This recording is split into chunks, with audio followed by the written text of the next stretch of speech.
Hey, melanin dripping, sweet candy coated honey bar, good looking. The way how you moving, put me in a mood, I'm glad to see you. Your waistline on the baseline, so attractive, I wanna be a captive. I see a smile on your face now, so beautiful, I know you're original. So come push back on me, I wanna see if you got good chemistry. And come wind up on me, don't hold back, y'all, just be free. I love how you dance and show off. You have my attention, girl, you're sweet off. Dance with me, baby, step out. Just keep it moving, cause we still grooving. I love how you dance and show off. You have my attention, girl, you're sweet off. Dance with me, baby, step out.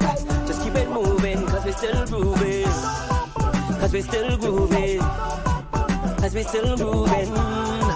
Cause we still grooving.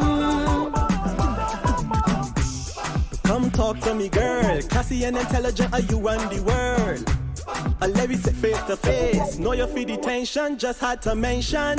Your brown eyes, shining bright, so gorgeous and glowing like sunlight. Hear your voice, angelic high, so amazing, I wanna keep this going. So come push back with me, I wanna see if you got good chemistry. Come wind up on me, don't hold back, y'all, just be free. I love how you dance and show off. You have my attention, y'all, you're sweet off. Dance for me, baby, step out. Just keep it moving, cause we still grooving. I love how you dance and show off. You have my attention, y'all, you're sweet off. Dance for me, baby, step out. Just keep it moving, cause we still grooving. Cause we still grooving. Cause we still grooving. We still grooving. Hey, girl, I wanna take you home with me. And hey, girl, show you good energy, yeah. Hey, girl, I wanna treat you right, you see. Hey, girl. So come wind back on me, I wanna see if we got good chemistry. And come wind up on me, don't hold back, y'all, just be free. I love how you dance and show off. You have my attention, girl, you're sweet off. Dance for me, baby, step out. Just keep it moving, cause we're still grooving. I love how you dance and show off. You have my attention, girl, you're sweet off. Dance for me, baby, step out. Just keep it moving, cause we're still grooving. I love how you dance and you have my attention. And dance for me, baby. Just keep it moving, cause we're still moving. I love how you dance and show off. You have my attention. And dance for me, baby, step out. Keep it moving, we're still moving. Cause we're still moving. Step out. Hey.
Anybody ever told ya what a woman really is? If you ever get the moment, show them how much they give. You're a shoulder I can cry on, arms I can embrace. Is to hear my deepest thoughts, protect her night and day. You are mother, sister, daughter, nieces, aunties, wives. You are amazing, cause you have given life. You are mother, sister, daughter, nieces, aunties, wives. You're all amazing, I try to describe. You are woman. Yes, you are. Yes, you are. You are woman. Yes, you are. Yes, you are. You are woman. Yes, you are. Yes, you are. You are woman. Yes, you are. Yes, you are. You have birthed the nations. A nurturer you are. You bless us with your wisdom, and you tended every scar. You have found me broken. You have shown me light. You ignited all my passions and loved me through the night. You are mother, sister, daughter, nieces, aunties, wives. You are all amazing, cause you have given life. You are mother, sister, daughter, nieces, aunties, wives. You are all amazing. I try to describe. You are woman. Yes, you are. Yes, you are. You are woman. Yes, you are. Yes, you are. You are woman. Yes, you are. Yes, you are. You are woman. Yes, you are. Yes, you are. To be a woman is to be blessed with unparalleled intuition, to be powerful, power independent of place or position. To be a woman is to be a mother, giving birth to sons and daughters, ideas, institutions, and business ventures. To be a woman is to be the current inspiration, the future aspiration of a young lady, of a little girl. You're a masterpiece of harmony, a melody of life. You're a gem, a diamond flower in spring, you're one of a kind. You're a masterpiece of harmony, a melody of life. You're an African queen flower in spring, you're one of a kind. You are mother, sister, daughter, nieces, aunties, wives. So you are amazing. I try to describe. You are woman.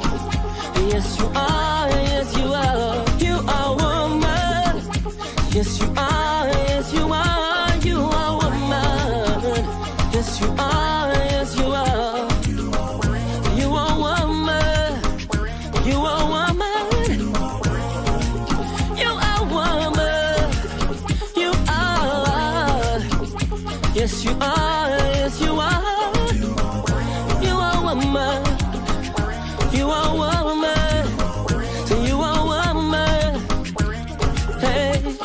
And when obstacles manifest as natural, you are born for this. To be a woman is to be the heart of the system, to be the one who brings life into our world.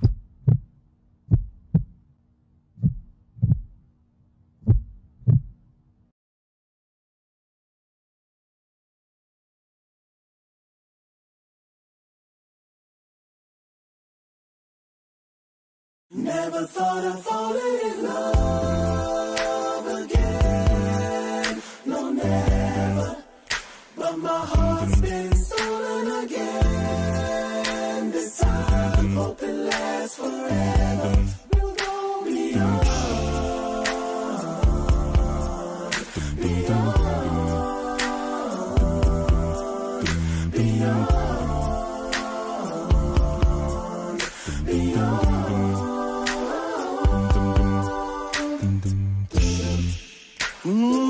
It's been a while now since love's been in this place.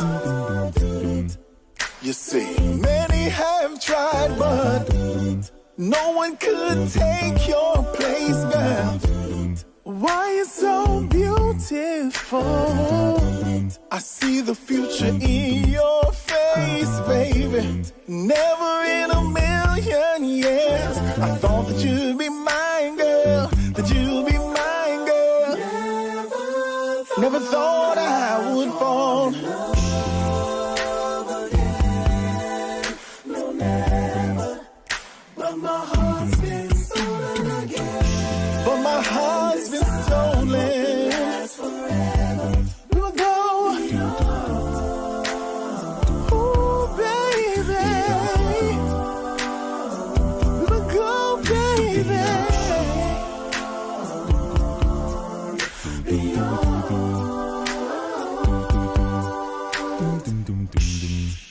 We keep going and growing, girl. The best thing is knowing, girl. Cause when we KISSING, all I can say is OMG. My love in my life, you make all things right, baby. I trust you, girl, with my life. I don't want nobody but you. I'ma put my ring on you. Never thought I'd no, never. Ooh, baby.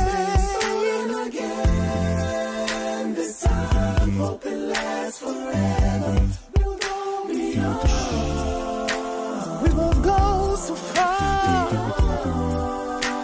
Beyond.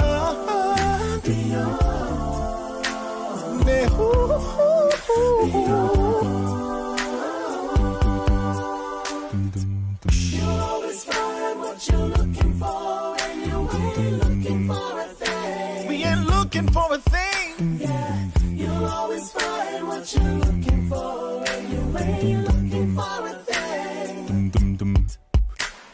Never thought I. No, never. Ooh, baby. Stolen again. This time, hope it lasts forever. You hope, baby. I hope it lasts forever, girl. I hope it lasts forever, girl. Hey, hey, hey, hey. You will go, baby. You will go, baby. Ooh, you will go, baby.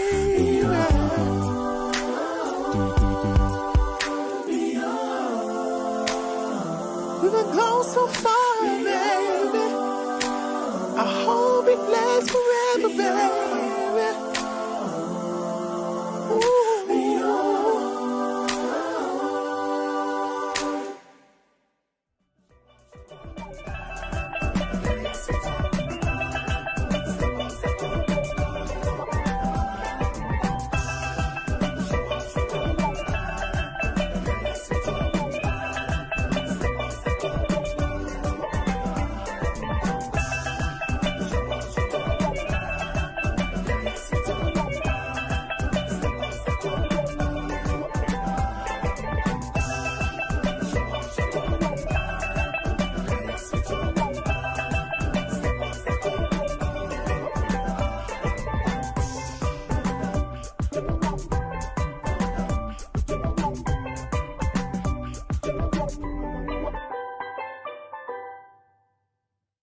Warning.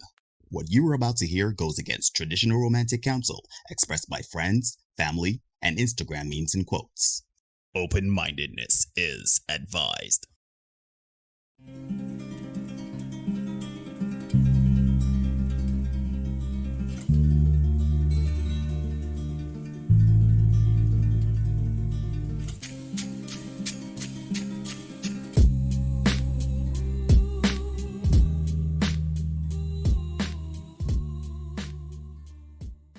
Hey, ladies and gentlemen, boys and girls, people of all ages, and welcome to another edition of the Senate Podcast. Of course, I'm your host, Neil, and of course, he is your host, Derek.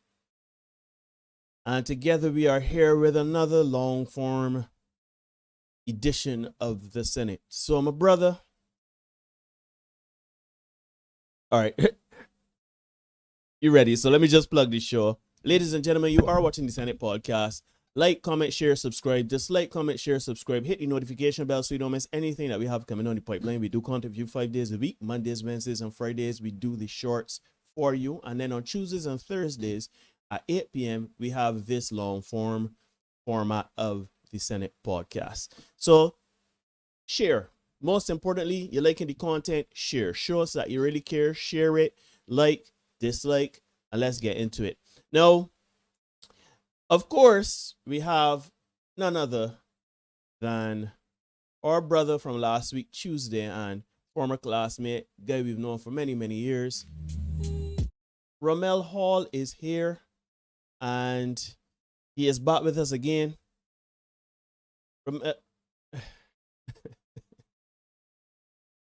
How you doing, my brother? How is everything, Rommel?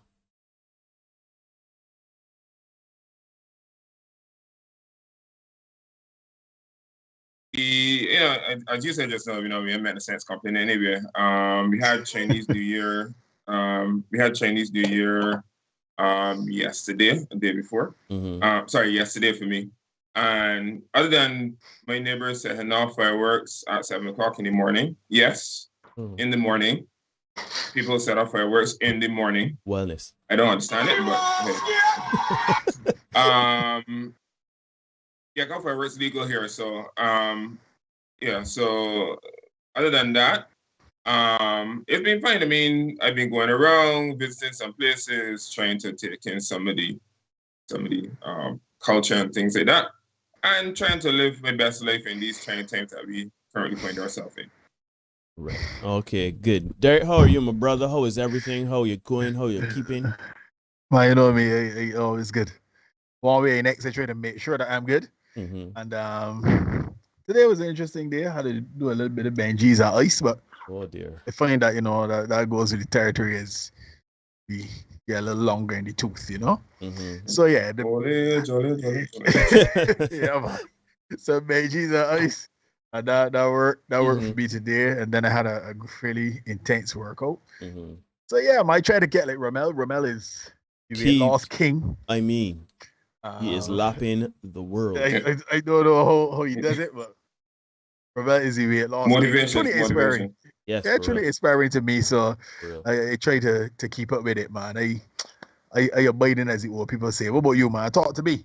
What's going on?" I good, I want to say why I'm not so good, but I can't do that because it will spoil the short that we have coming up. But I am all right. I am good. Rommel, this is abuse here. This is abuse. Anyhow, this is decades. I noticed. This is decades of abuse. You see, I don't know if you remember Rommel, but back when we were in fourth form, this man used to hawk into his handkerchief and show it to me. This is not now that this has been happening, This has been mental abuse for decades. And recently we did something and I was stunned. Anyhow, but I am great. I am well. Derek, you did not get an opportunity to plug G-Syndicate, so you can handle your business right now. Man. Lord have mercy. G-Syndicate, man. G-Syndicate6.com. You can find us there. G-Syndicate6 on Facebook, Twitter, and YouTube. We got the hacking thing on Instagram, so it's G-Syndicate6 on Instagram, but you got to spell out 6. Shout out to the guys. Kiamal, Vaden has taken up some production duties for us, so that's awesome. Hey. Mark, Brett, and Hugh, who is here on base as well. So yeah, man, shout out to the guys. Big respects all the time. Putting in some work. We had a little session last night, and that was productive. So another one tomorrow night. We should have some stuff. We're looking to do something for Valentine's Day, so hopefully we can get that done quickly.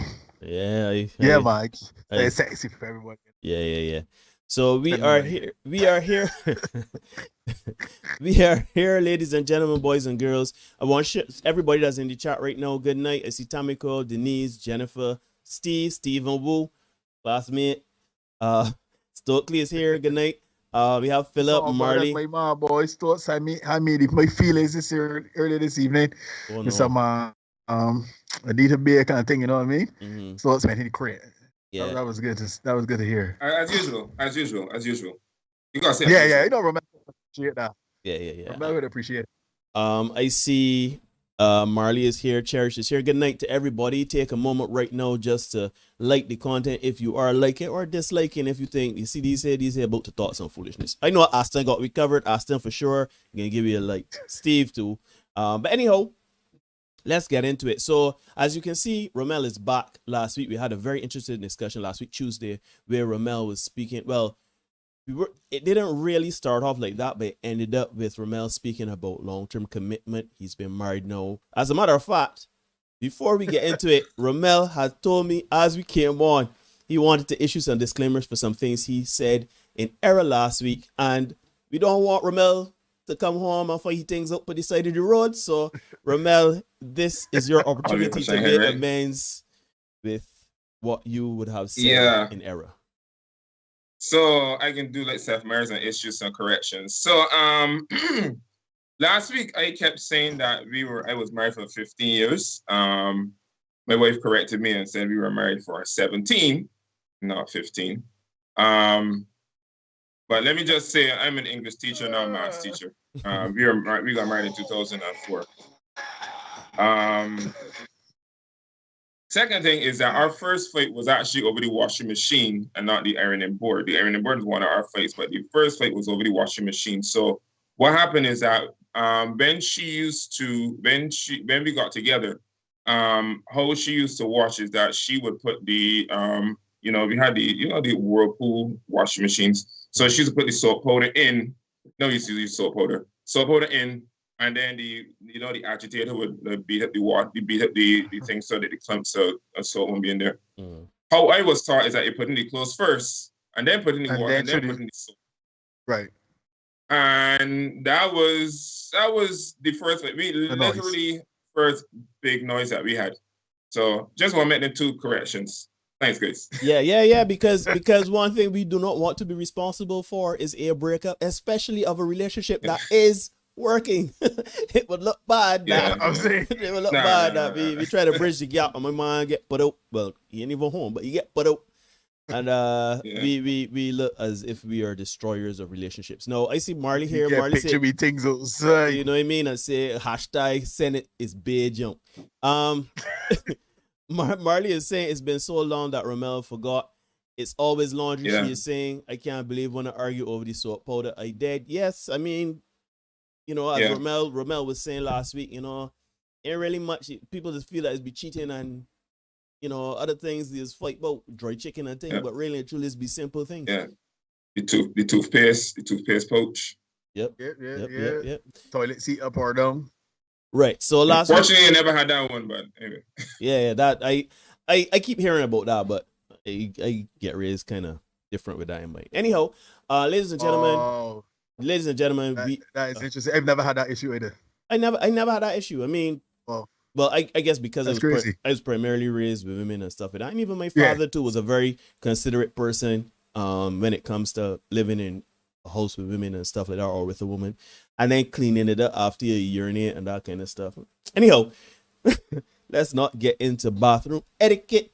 Amen. Last week, Tuesday, Rommel was here, and even though the conversation was not about that, we were speaking about the chameleon and how, people change and people kind of camouflage themselves in order to get what they want out of relationships and do certain things. But it got into a very interesting conversation where Rommel was speaking about his 17-year marriage, and we thought it was very important because Rommel was speaking from a place of a very honest place and speaking about commitment and love. It's all good to say that you're in love and it's all happy feelings, but he spoke very candidly about the problems, the trials, the tribulations. He spoke about the ironing board. He spoke about the malcontent with his in-laws at a point in time. But we decided to bring him back because every Tuesdays and Thursdays, as you know, Derek would put something out there on our Facebook page. Check out the Senate podcast. Give us a like, give us a follow. And Derek would speak about, he would let us know what's going to be coming next. This week is no different. He spoke about the breakup. Now, this one is tackling about the end. Rommel spoke about the beginning/middle, the minutia of the long-term relationship. And we are speaking about the end of it all now. And as you can tell, Rommel does not want to see the end of his relationship because he came very quickly with two disclaimers. So I can turn over the reins here to Derek. Derek is going to lead us in sermon tonight, and he is going to get the ball rolling, and we can chop it up. We can have a conversation. Over to you, my brother. Interesting how MB considered the priest. Pastor Marshall got a better ring than Pastor Hoyt. All right. That's true. So tonight, folks, we're going to talk about the big one, the breakup, right? Divorce. Now, I really wanted to do this particular topic coming out of the discussion we had last week, right? And then when we did the live stream last week and we had a wrap up and everything, and Rommel was talking off air, and he was making the point that for him and his wife Karen, Yeah. Now when they got together way back when Destiny's Child Derek? Derek? the group was not here. You still there? You hearing me? Yeah, you was breaking I'm it still because you here. was about to You make a bad hear me? mind comment about our age, so that's okay. that's God. That's You sure God. that's me breaking up or you? No, You that's just, not you know. that's not me. That's not me. I wouldn't do that Yeah, to you, pause my boy. button. I feel No, it's that's not me. So go ahead, go again. Yeah. So yeah, Rommel was making the point last year, not last year, last week. Again, ahead of myself. When he and his wife got together, long time ago in Bethlehem, when Michael Jackson was still black and all that, as he said, divorce was not an option, right? In 2022, though, folks, we have come to the point where divorce is no longer a taboo subject or a last resort. Divorce is no longer frowned upon. As a matter of fact, in 2022, divorce is not only seen as the first and quickest option, it is now glorified, celebrated, and it's even becoming big business for some people. We can get to that in a minute. So I feel it's important that we take a look at divorce, analyze a couple things, that we demystify and debunk some of the myths associated with divorce, and really get down to some cold, hard, harsh realities about this particular topic, right? So firstly, it must be noted that in divorce, men are usually considered the villains in relationships and marriages. And for a long time, we were considered the initiators and agents of separation and divorce. Invariably, now the man, you can let me know if I'm telling truth or not. Whenever we as men are asked about the demise of our relationship, the usual question we get is, will you do? Well, that's true. You just broke up. You just broke up again. But I know exactly what you're talking about. Say it again. It's very important. I don't want to break up there because that's important. Whenever a man is asked about the demise of his relationship, one of the first questions he would get, particularly from women too, is, will you do now? Pass. You agree with me, fellas? Put some ones in the chat. You see, the automatic assumption is that we, the man, must be the one at fault. It can never be the woman. After all, folks, women are chaste, virginal, virtuous, and pure as the driven snow. They can never be at fault. So it must be the man. But we've come to realize in this space that this assumption is extremely inaccurate. We now know that women initiate divorce at 70 to 80% rate, which means, just so it can be clear for everybody who's at home, and if you feel like me and Rommel, you're English students and not math students, you might need a little bit of clarity. So let me give you some clarity. This means that out of every 10 divorces, we can break it down from 100 to 10. Out of every 10 divorces, 7 or 8 of them have been initiated by the woman in the relationship. Why is this significant? This is significant because for ages, we have been led to believe that men are the ones who destroy their homes and wreck and leave their marriages, right? We famously had one contributor to our chat make the claim that women leave their marriages because they have been physically or emotionally abused. I take and I appreciate the point. However, I find it difficult to believe that out of those 7 or 8 women leaving their marriages, that 4 or 5 of them are leaving because of abusive circumstances, right? Furthermore, because I know the ladies in the chat will want to say, but Derek, men just cheat on the wives and the girlfriends, so we can't just stay in a relationship because we want to keep a man. We got to move on. So divorce is the only option. All right, this may be true. And let me be clear, I am not encouraging any woman to stay with a man who is cheating on them. I'm not doing that. So, ladies, if you got a war horn limit, a war horn minimum, After you get that one horn, you feel that you should roll. Roll if you feel that that's the best thing for you. But let me say here, or let me ask the question rather. Do we think that cheating doesn't happen among other races of men and women?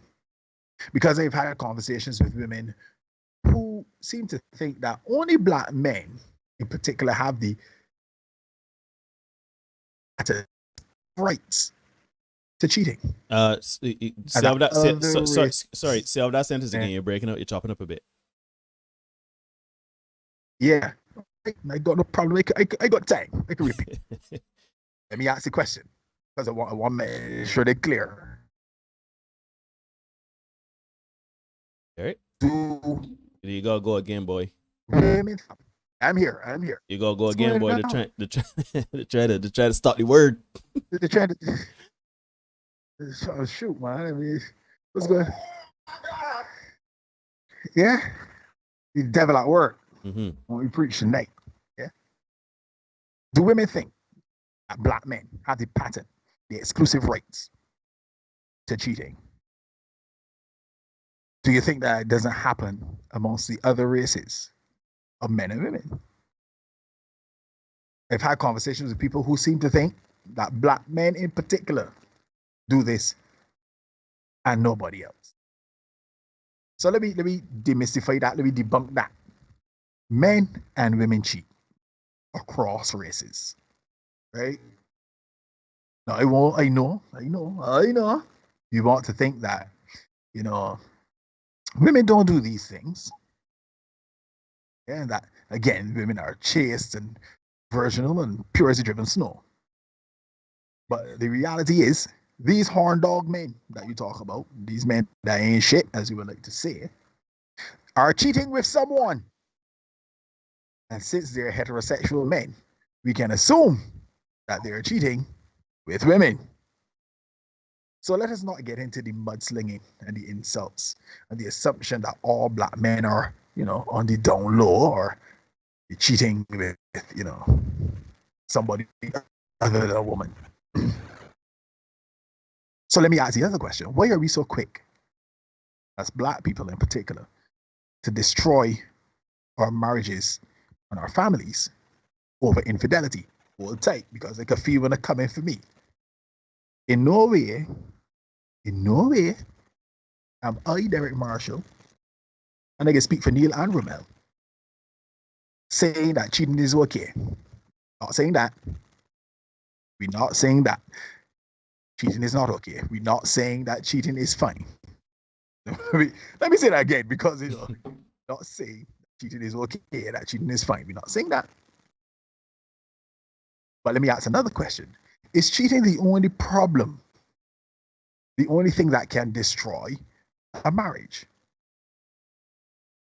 Because I am confident that there are some behaviors and idiosyncrasies which women display on a daily basis, which would lead to the demise of not only a man's sanity, but a marriage as well. Right? Rommel doing cheating, but he and his wife fought over the washing machine, they fought over the ironing board. We all know that you fight over the toothpaste. Some people, Rommel mentioned it last week, you fight over the toilet paper. Some people fight if you're cooking with too much salt. You ain't cooking with enough salt. Chicken too dry. So there are a whole host of things that add on to the list when you're talking about infidelity as well, right? So you got that. That's one part. Now, given the circumstances when it comes to divorce court, right? Women have been incentivized to leave their marriages. Yes, ladies, you have been incentivized to leave. It is the classic case of a chicken and a pig going into breakfast, making a business making breakfast, providing ham and eggs. You see, the chicken can go into this business, he all right. But the pig, he only made you. he only got a couple servings. You ain't gonna last long in this business. You know what I mean? You see, the reality is, folks, if a woman decides to leave her husband, she gets alimony, she gets children, very often she gets the house, right? And we had one of our contributors a few weeks ago make the point that men only stay in their relationships in order to protect their assets and their investments, such as houses and property, etc. While this may be so, it still means that men are staying, whatever their reasons may be, right? Now, let me ask the question, because we had the thought that, you know, he's staying because he don't really love your wife or whatever. But is a man wanting to stay in a marriage for the protection of his assets more or less reprehensible than a woman who gets involved with a man for the acquisition of those assets? Ponder on these things. That is a moot point, right? That is a moot point. But that is the beauty of the marriage situation. A man will be less inclined to leave if he has more to lose. Unfortunately, however, with no fault divorce, no a thing, women are now free to leave without having to prove who was responsible for the dissolution and the demise of the marriage. And here's the hurtful part. You get paid on the way out the door. And to provide even further incentive, there are no divorce registries popping up in other countries across the world. Yes, Neil, I see you. What is a divorce registry, you ask? Well, let me tell you. Let's look at this article, Neil. I would have sent you an article there. Let's get it on the screen. Which one are we looking at? It would have been the last. Yeah, got it. Yeah, got it. All right. Well, we on screen right now. Yeah.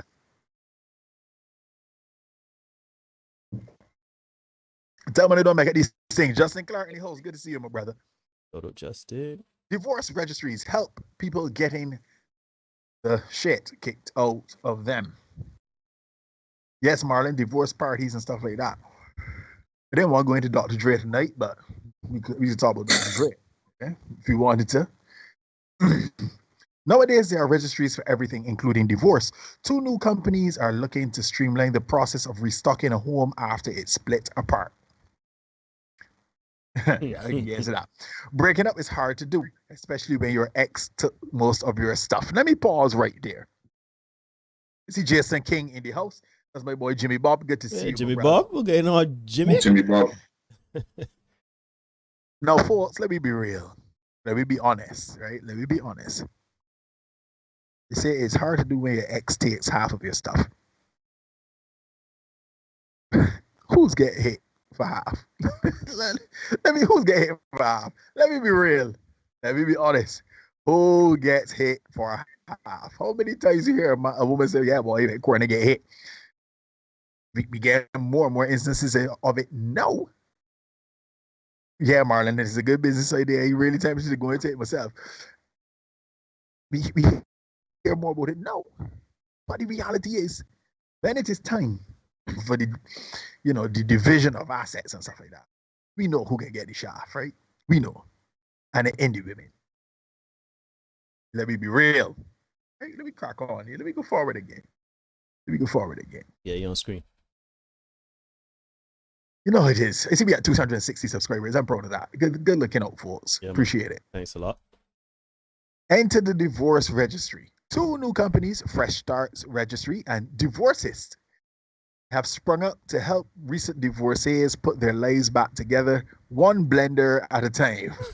At a moment when the notion of a registry has expanded beyond weddings and baby showers to everything from getting a puppy to Valentine's Day. I told y'all this is what I don't listen to me. Oh man, I hate being right. These sites want to normalize and streamline the process of restocking a home after it's split apart. You know, again, who's home? Because let me be real, I'm not going to no divorce registry. I'm going to take a big screen TV, a little mini fridge, a mattress, however hole he can find to be in, he can be comfortable there. And he can figure out the rest. He can figure out the rest. Kevin Hunt, good night to you, my brother. Shout out, Kevin. I see Mikey Morris just dip in. Shout out, Michael. Yeah, man. we know how this thing goes. So let me be real. Marley's saying it's only because the man has historically earned more than the woman. That's the only reason why the men pay out more. Okay. So which means that Marley, we should be all right with, say talking equality and all that. We should be cool with women paying out. Just saying, but we can get into that. Don't worry, we can get into it. We got time tonight. Hit me, Lloyd. We got there for me, man. You're back there. Good to see you, Michael. We gotta get you on this show at some point. Mm-hmm. Come and talk the things. There's no place that celebrates these big life changes. We tend to celebrate babies and weddings, but not everything else in between. Fresh Start Registry founder Olivia Drazen Howell told the Post. She believes that we're looking at divorce all wrong and that getting out of a bad marriage should not be feted, or should be feted, not frowned upon. Hopes her business will help with that reframing. This is where we are, folks. We want to celebrate the dissolution of marriages. The failure. No, come on, the fancy dipsy, do the words. The failure of your marriage. So let me talk from a very personal. When it became clear that my marriage had to run aground and the end was near, it was all over but the shouting, right? I felt as if I had failed. It was not something I was proud of. It was something that I always wondered, what would people say about it? But this is back in 2008. You know what I mean? To borrow something from Rommel, this was back when Mikey can win a party water. That's my friend. Grass skirt crew was still there? Yeah, grass skirt still life. Yeah. Yeah, he had a win in 2008, but Kiamal stole it from him. So big up Kiamal, big up Mikey. Yeah. Yeah. But this was back in 2008 when he could only come as good as second in Party Monarch, right?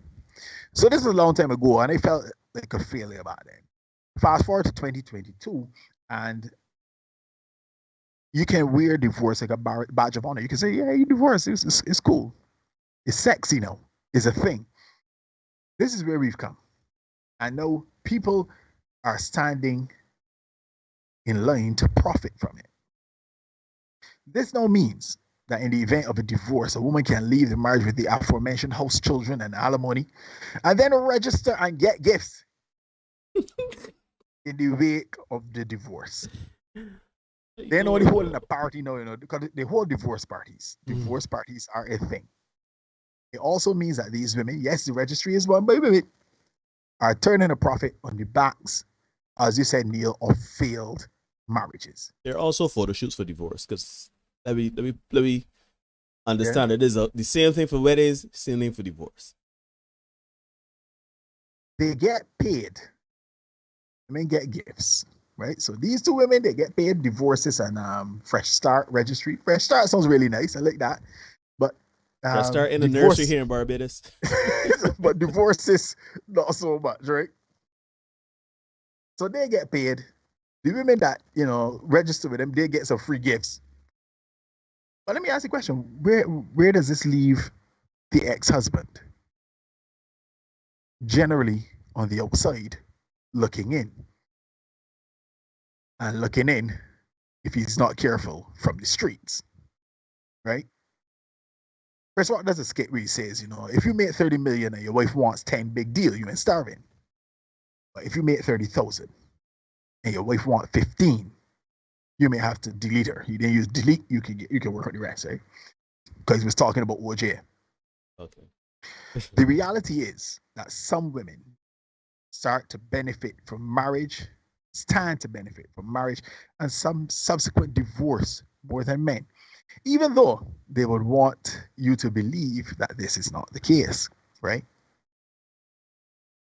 Don't want to truck on too long, so let me start wrapping up. As I conclude tonight, right, folks, I want to caution those under the sound of my voice here in Barbados, specifically, not Atlantically, not Gulf of Mexico, specifically, I know, shout out Tommy Sotomayor.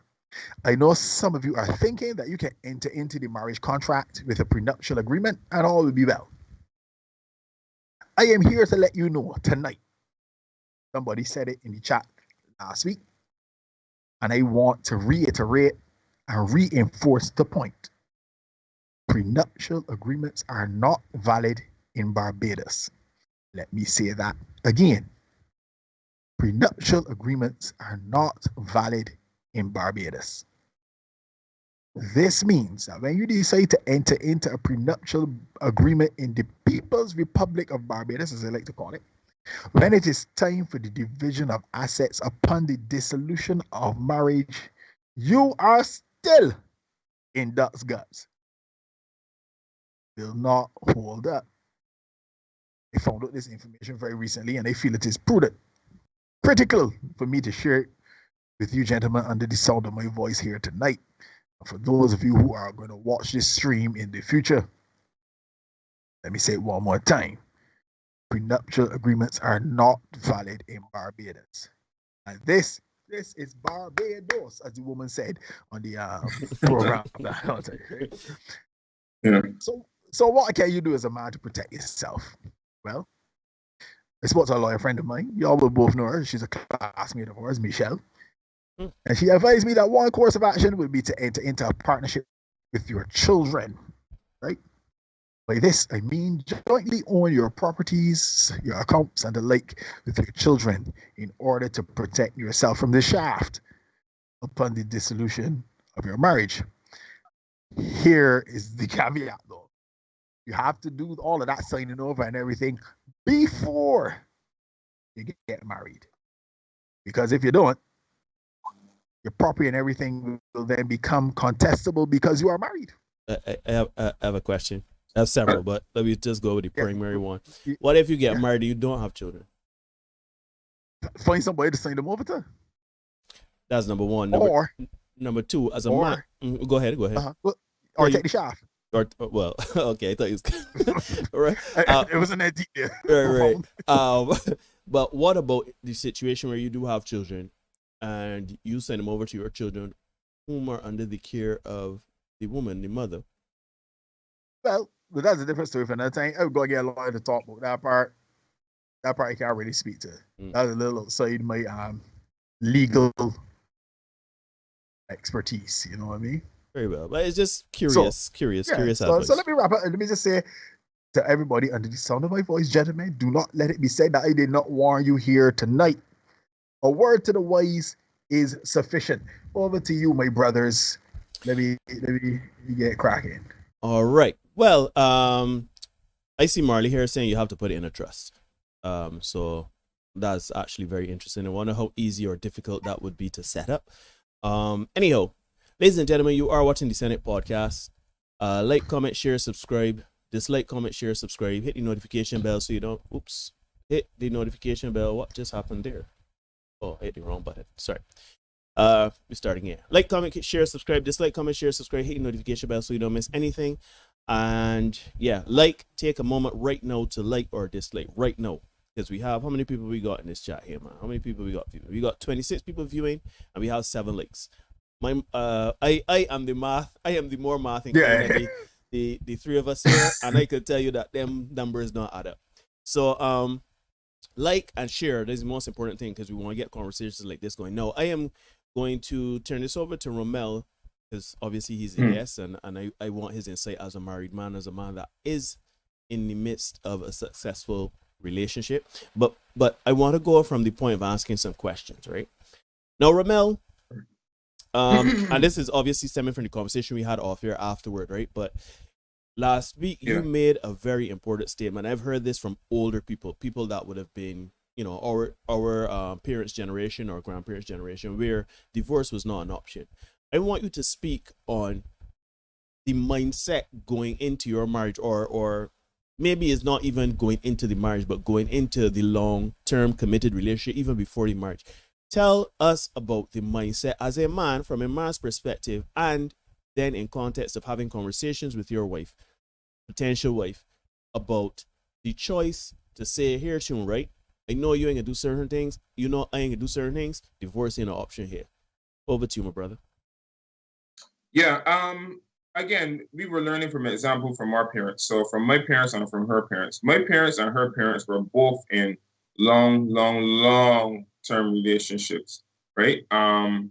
You know, they got together back in the day when you used to wear bell bottoms and afros and stuff like that. So it was when it was born. It was yeah. So it was a while.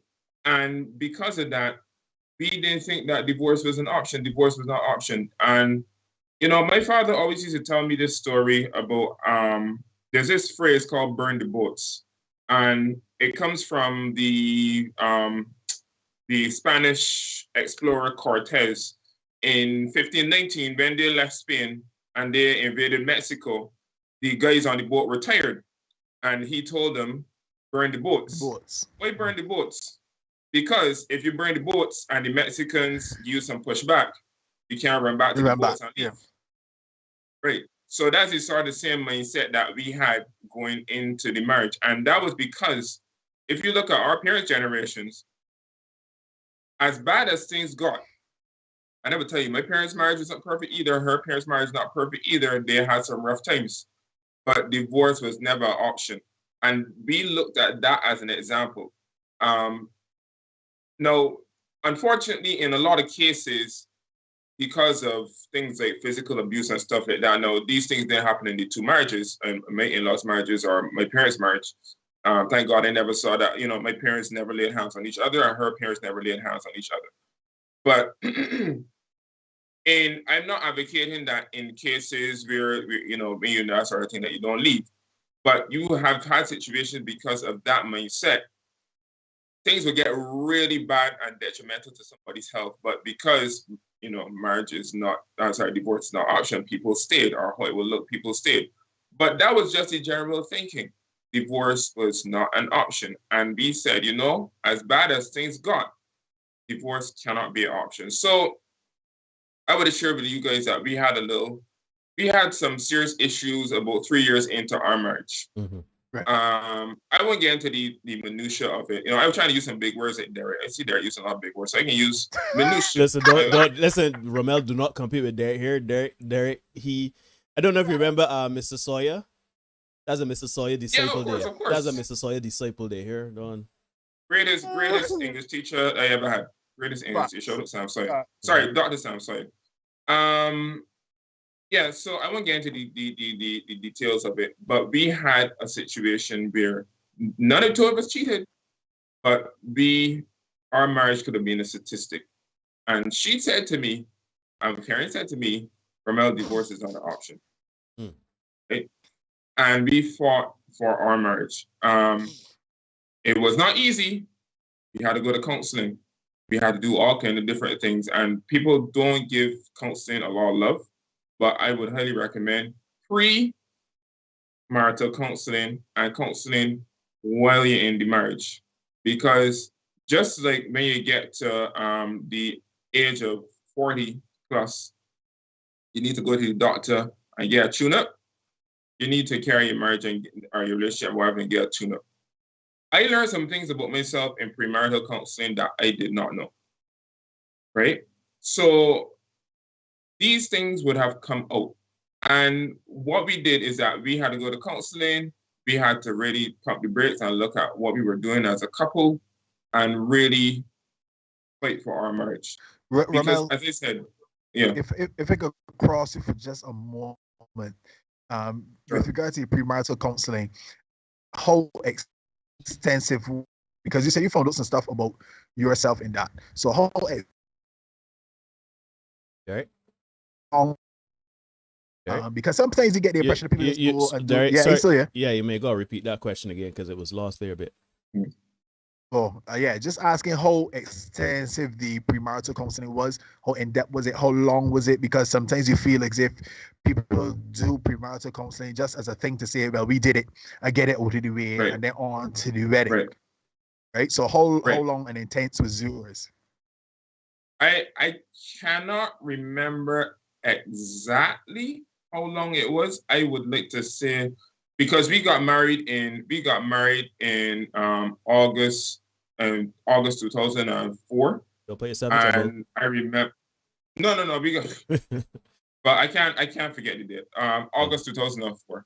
And I remember we had an incident where knapsack ran long, which is back in February, knapsack ran long. Right. And we had to reschedule the session. So for sure, it was several months. So I would say 6-7 months we were doing marital counseling, right?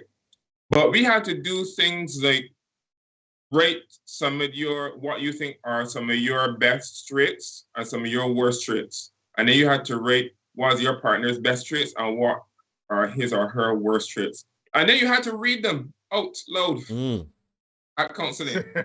So it really highlighted some things.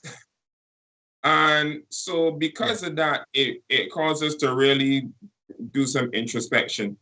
But as I said, because of the example we saw from our parents, from my parents and her parents, we said, you know what, we're going to fight for our marriage. And no matter what, we can really take this thing seriously till death do us part. That's the mindset that we had. Mm-hmm.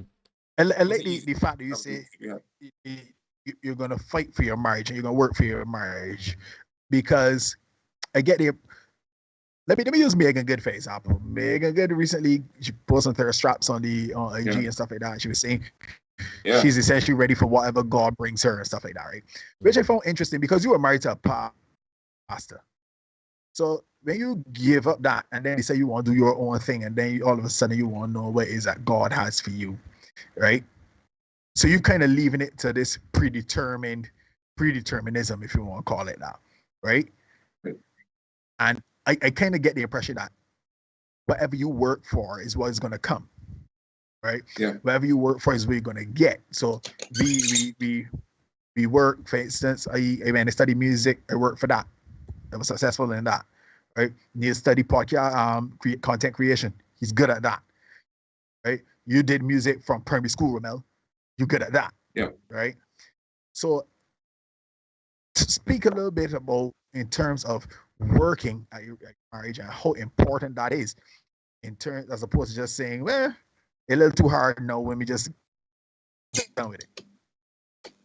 Yeah, well, you see, what we had to do is that we had to try to go back to what brought us together in the first place. Because as time goes on, you tend to lose sight of that because things has changed, bills has come in, and well, in our case, we didn't have children, but children will come in and you sort of lose track of where you were and who you were as a couple, right? And it's very important to maintain that. And the thing is, what we did is that we sort of went back to the beginning. We started going on dates again. We started being very deliberate about the things that we did. One of the problems that we had is that we had our marriage in autopilot, and which is easy to do once life sets in. But that's when we learned that you have to be very, very deliberate about everything you do every single morning. And I would have said this last week, every single morning you gotta wake up and say, how can I keep myself relevant to this woman? How can I keep myself relevant to this man? And more or less you gotta be like Cortez, burn the boats, they're not going back. Yeah. And because of this, and knowing that is the commitment that you're making, it makes you take a long, hard look at the partner that you get involved with to let you know, all right, this is the person that's going in for the long haul. If you got this escape clause or, this ain't working out, let me deport here and hold a little divorce party, you can be a little less committed to making the thing work because, let me know. Yeah, you got plan B. Right. So I find this a very interesting conversation, right? Obviously, I've never been married. I then by that token, have never been divorced, but I have witnessed it. I know people, obviously, I know peers, people that are my age are divorced. I know people that are my age that are married. I know older people that are divorced, etc. But it's funny that when you have certain conversations with people that got divorced, I'm talking about the older generation, older than us, they would a few of them. I can't speak with totality. You know the word there. I can't speak with unilateral conviction. Jeez, sorry, I still got words in me. Right? I can't speak with conviction. But anecdotally, I can speak on a few people that I spoke to that would have said they had regret in ending their marriages. Yes, at the time, you're young, you're full of exuberance. You may not see eye to eye. Both people may be stubborn. And not willing to, as Rommel said, you sometimes you get into a rut, you get in the minutiae of life, and you don't move with intention or you don't move with discipline in saying, okay, let me work on my marriage, let's start from the bottom or whatever. Some people just say, well, you marry me, I marry you, why you do this, why you do that, why you not seeing things my way, etc. And it's interesting when you have conversations with some people, they regret it because they were too quick to anger or too quick to pull that trigger in divorce, and would have maybe done things a bit differently, communicate a bit differently or better, be willing to problem solve instead of going to that extreme. Because I find a lot of people from just conversations, therapy is not an option. Counseling is not an option. Sometimes that doesn't even come up in conversation. Like, you have a discord with your significant other, your wife, your husband. Done. Yeah, there's no maybe we should. It is quite literally either A, you're trying to kind of do things to kind of get everything back on track by saying, okay, I know I buy this woman flowers in the last 15 years, let me start buying flowers again. Or the woman saying, I was not attentive to this man over the last 10 years, let me start doing it. No, you try to do things that you stopped doing many, many years ago. Instead of saying, you know what, we have kind of lost track on the heading of our relationship. We kind of lost sight of where we're going. Let us take a pause, go and get, as you said, tune up, and come back fresh out of the pavilion. But a lot of people don't do that. And there's a lot of regret out there. There's a lot of regret from a lot of people where there was no abuse. There was no infidelity. Literally, it was just a differing of mindsets. Because but they say people change. They say people evolve. Some people get promotions. Some people get fired. Like life is life, right? And how you handle it mentally as individuals is completely different, especially if you're not having communication with your partner. And it is just as you say, the musical word had creative differences. Yeah. So it's just interesting how a lot of people would say, if they had to do it all over again, they would have, or they would not have done certain things a certain sort of way. So I find this conversation very interesting. What I do want to ask you though, Rommel, is can you speak to, I know Derek would have mentioned it in his monologue a bit, as to the incentives in getting divorced for women. But do you really think that is the reason why people are so quick to divorce now? Do you think that it is a bit wrapped up in ego? Do you think that it is really, I could as well left now what we were half? Why do you think people are so quick now to get divorced? Because divorce right now, it's easier than ever. It is, I would say, just as easy to get married as it is to divorce.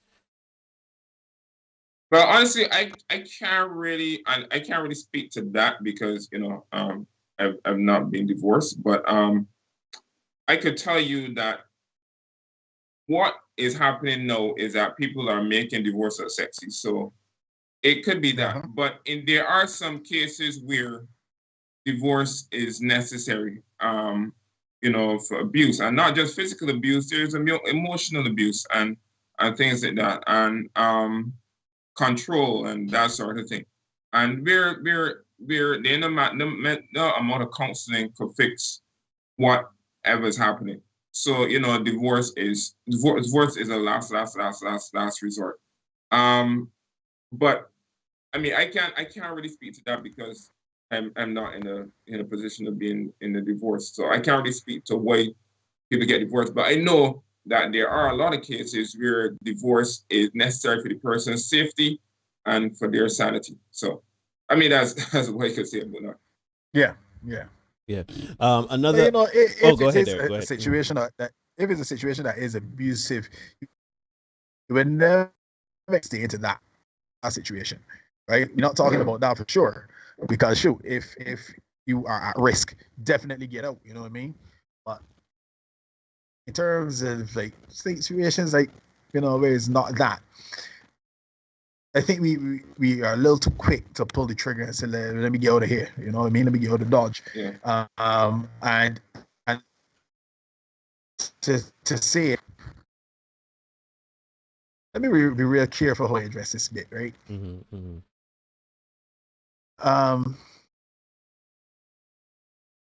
There has to be, we have to be very careful how we throw out terms like emotional abuse, right? You know, physical abuse, definitely we can't dispute that. Somebody hit you, they hit you. That's that, you know what I mean? But we have to be really careful in terms of how we throw out, because I know these days it's very easy to use mental health as like a general get out of jail free card. You know what I mean? I think that's another thing we need to consider as well, in terms of how we really attribute these terms to the circumstances, because everything is not emotional abuse. Everything is not mental health attack on your mental health. You know what I mean? And I think if I be very, very honest and very open here, I think to do that and to suggest that it actually is an insult to the people who are actually going through those things and suffering through those things. You know what I mean? To come and throw that blanket over, that mental health blanket over everything and say, well, yeah, all of this is mental abuse or this is emotional abuse or whatever. So I think we really need to be careful about that. Yeah, let me leave it there. I laughed just now when you started to say that, because I literally was thinking the same thing, right? Because I know there are some things that are so overt, so, you know, direct, that you know exactly what they are. You know when somebody hit you. You know when somebody really trying to make you feel as though you are not enough, or you are not person enough, woman enough, man enough, or whatever. There are certain things that are said out of malice that you know for sure, I need to get away from this. You know what I mean? Yeah. But then there are some things where that doesn't necessarily happen, where you're just mentally fatigued. So, for example, one thing that is often said is men don't communicate. So some men just come home, drink a beer, watch TV, and distance themselves from them wives. And then some women would say that that's emotional abuse, because they're not that they're purposely ignoring them, but they're not communicating with them, or they're not doing things that they used to do before. Some men would say that it's emotional abuse when their wife doesn't want to be intimate with them anymore. You know what I mean? So it is interesting how it is so easy to cite emotional abuse when it is a very subjective term. It's a term where there is no clear definition for it. The only definition is when you feel mental distress, emotional distress from someone, but it's so varied and so nuanced. So it is very, very interesting. And again, I understand why you were so selective with the words you chose, because you don't want to diminish anyone citing emotional distress, right? You don't want a person get emotional abuse. You don't want to be like, yeah, but is it really emotional abuse? Because it's a subjective thing. So I quite understand that. But again, it is very nuanced when you're talking about those sorts of things. Again, ladies and gentlemen, we are not talking about the extremes, because we do know that there are some people that literally have great partners and do a lot of foolishness with them, right? So yeah. And the thing is about that, I think that is very, very said, go ahead. Sorry, go ahead. Okay. No, go ahead. Okay. Men have not been conditioned to communicate. That's the other thing that the other challenge that we have. And what's happened? When you was a little boy and you crying, what's the first thing somebody used to tell you? Stop crying in here. Stop crying. You's a boy, you know, right? Correct. I remember 1 year, because in addition to, because when I was a teacher back in Barbados, I also was the host master, Darling Host, Blue Host, and we were quite dominant, right?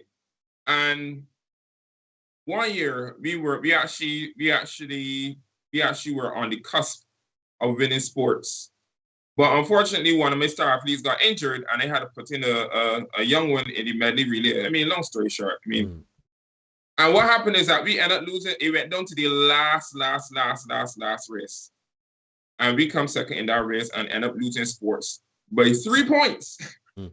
3 points, right? And them children sit down on the pasture and cry. And some of the parents were like, what when crying when this boy start crying? And I was like, nah, let him cry. Let him cry. Because I used to watch football and I see big men. I would never forget seeing Lionel Messi weeping on Diego Maradona's shoulder when Argentina get washed off by Germany. Right? Because we as men, we don't have that opportunity to let out them emotions. We'd always be taught, start crying, use a man up, suck it up, be a man. So you tend to bottle in them emotions. So you then don't know how to express them. And unfortunately, some men do it physically, right? And again, not advocating that. But so a lot of men have that issue. And then what they then do is that they tend to use it as a weapon, because when they realize that it bothers the woman, then they tend to go down that line. So it's something that we as men need to work on is our communication. It's okay to cry, it's okay to sob. I have done a lot of crying in my life, right? And that's something that I had to come to as well. That was not anything that I had to. I'm gonna share something very briefly. So at one point in time, I became self-employed because I decided, I have certain talents as a filmmaker. Let me leap out into the market and do this thing. And it was feast or famine. So how it is in Barbados, because our country and our market is so small, we have to rely on jobs coming in. And so what happened is that I would do a job with somebody, make a ton of money, and then don't have anything happening for 4 months. Yeah. And during that time, it'd be rough because as a man, you're supposed to provide, you're supposed to protect. And when you can't do that, even though my family is 2 people, when you can't do that, that does something to you as a man. It gets so bad that I start trading Bitcoin and lost a whole lot of money. Damn. I start trading Forex, foreign exchange and Bitcoin and stuff like that. And thanks to President Donald Trump, I lost a whole set of money, right? Because he upended the market. And I remember it got to a point in time that every single day around 10 o'clock, I would sit on my bed and cry.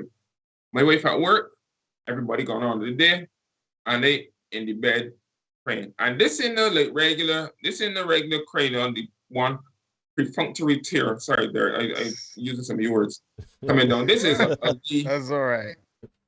Skin up face cry every single day. And you know what? I had to wipe them tears because when my wife came home, I got to be a man and show strength.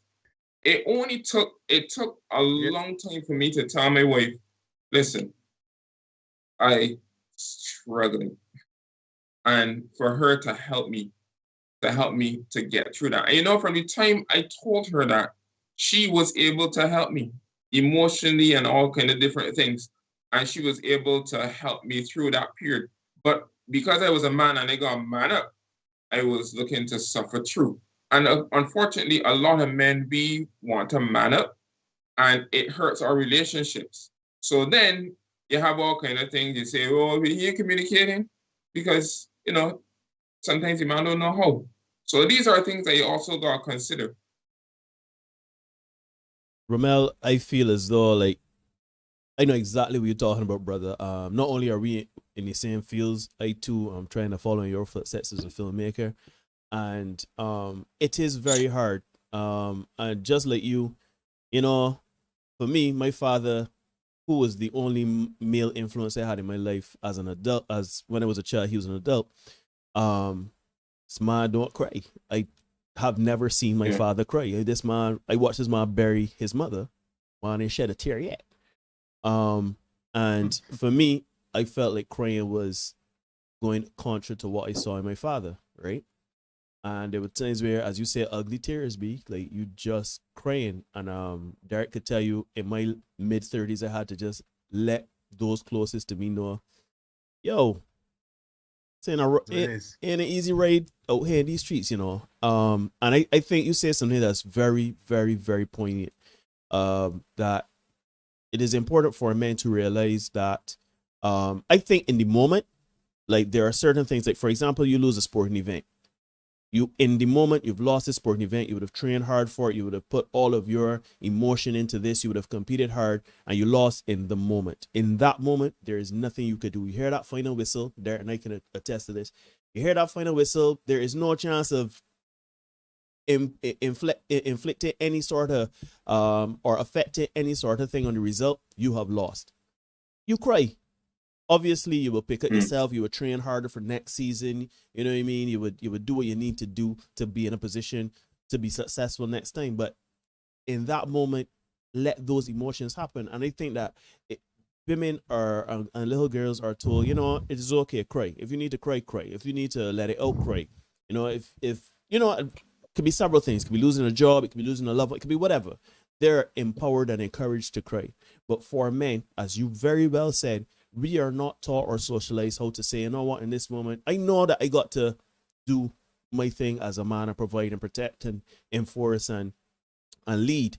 But in this moment right now, I need to cry. Because even going back to, and I started going on a little tangent here, fellas, but even like with the Mia Motley, it was going on here in Barbados. A lot of people, especially recently, it was just silly season.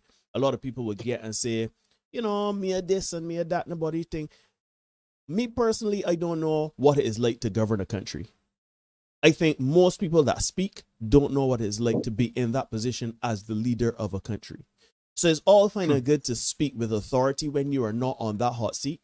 But when you are in that hot seat, whether you're a man, a woman, whatever, you are in a position of leading yourself, your family, your relationships, your job, your business. It is hard at times because you have to break down. At some point, it's going to be too much on your two shoulders.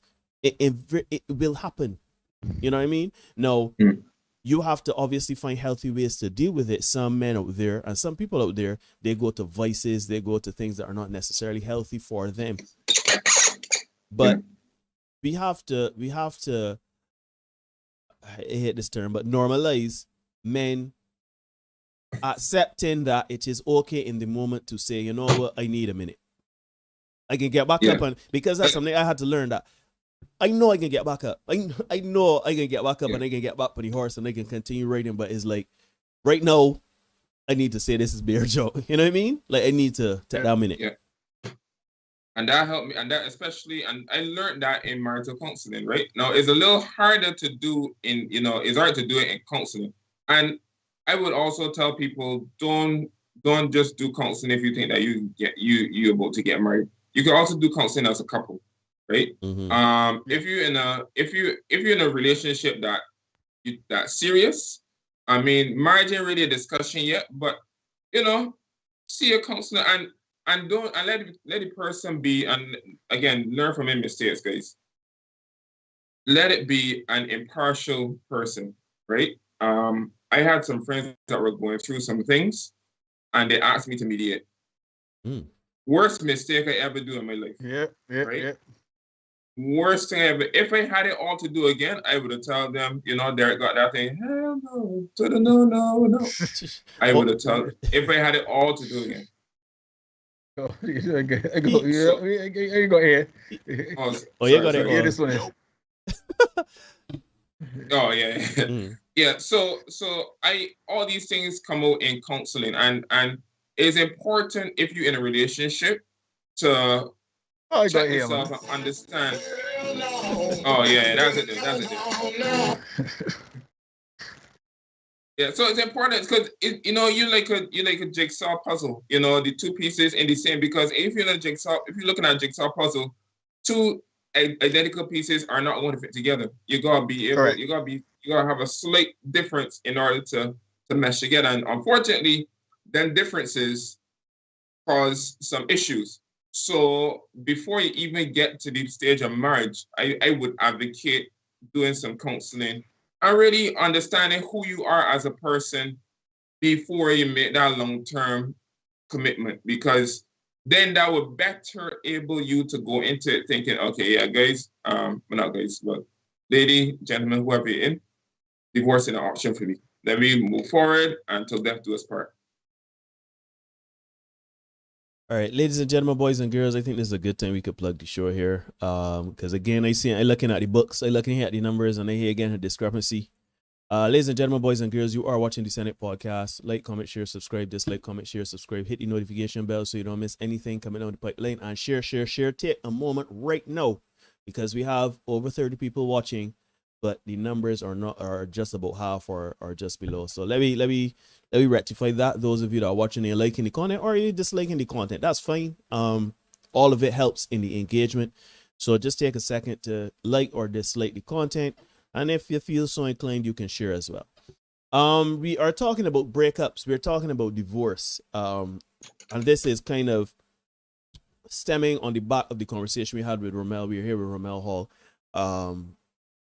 who has been married. I mean, it's funny, right? I was creating the graphic for this, and you're a filmmaker, you're a teacher, musician, soca artist. You've been to the finals, Pick the Crop finals, etc. But to me, what stood out? Soca artist. So I mean. But I think that's a little insulting to soca artists like Mikey that right here. No, just kidding. Right, but the thing about it is, what I don't stand to pick the crop. I honestly wanted to put / husband. You know what I mean? Like I wanted to put filmmaker, all thing, but the most important thing, I think, in the context of who you are as a man, is husband. If you understand what I'm saying, because I think, yeah. Let me see if I could word this as eloquent as Derek would. Normally we try to be. This is funny. We are usually defined by what we do. You understand what he's saying? And when I say by what we do, in terms of what jobs we have, or how much money we have, or what assets we have, or we try to define the school we went to, etc. Right? We try to define ourselves on things that really and truly, when you sit back and you really take stock of it, it don't matter, right? I think, to me, what we speak about when we were off here, that you went through an enormous transformation in terms of your health, in terms of losing weight. That is an inspiration to us as men. You know what I mean? You are a husband and you are successful in your marriage. You are sticking it out. You are fighting the good fight. And that means more to me. I don't know if how it feels to Derek. Like, yes, you are a filmmaker and I look as you as the inspiration in film as well. But I mean, in terms of you as an individual, as a man, I find myself gravitating toward men that are not only doing things that I have interest in, but also holding themselves accountable and taking charge of things that they have responsibility to. That makes sense? Yeah. So like Derek, for example, Derek and I are very similar in our thought process with our children, right? And I gravitate toward men that realize, I got a child, I got to deal with this child. You know what I mean? I have to, the woman might be an idiot.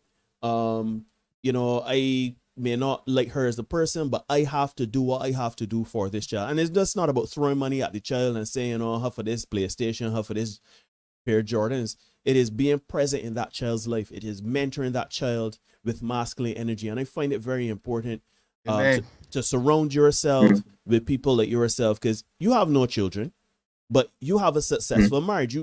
I think when you speak about relationships and you speak about the mindset in not getting divorced, I listening to you.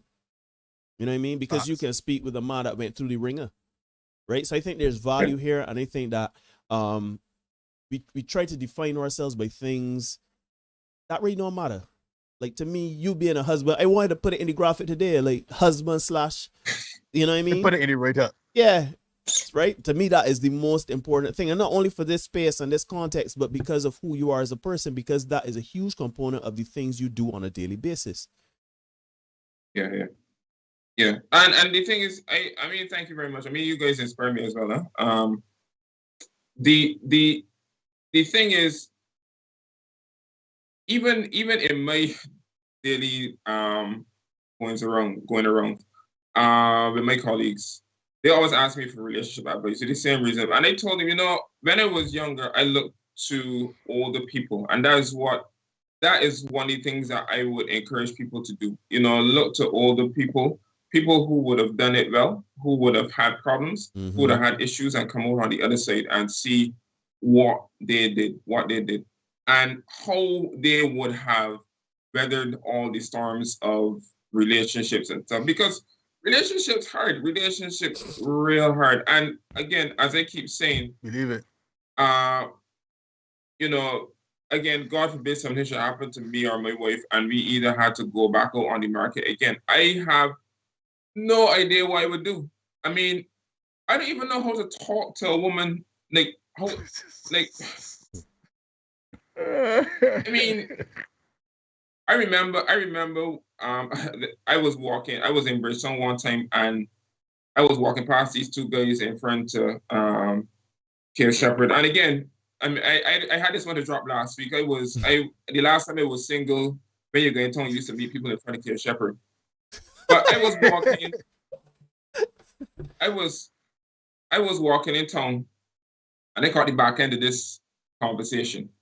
And one guy was like, "So wait, you can let she?" And the other man was like, "My man, at my age, you think I got time to learn another woman?"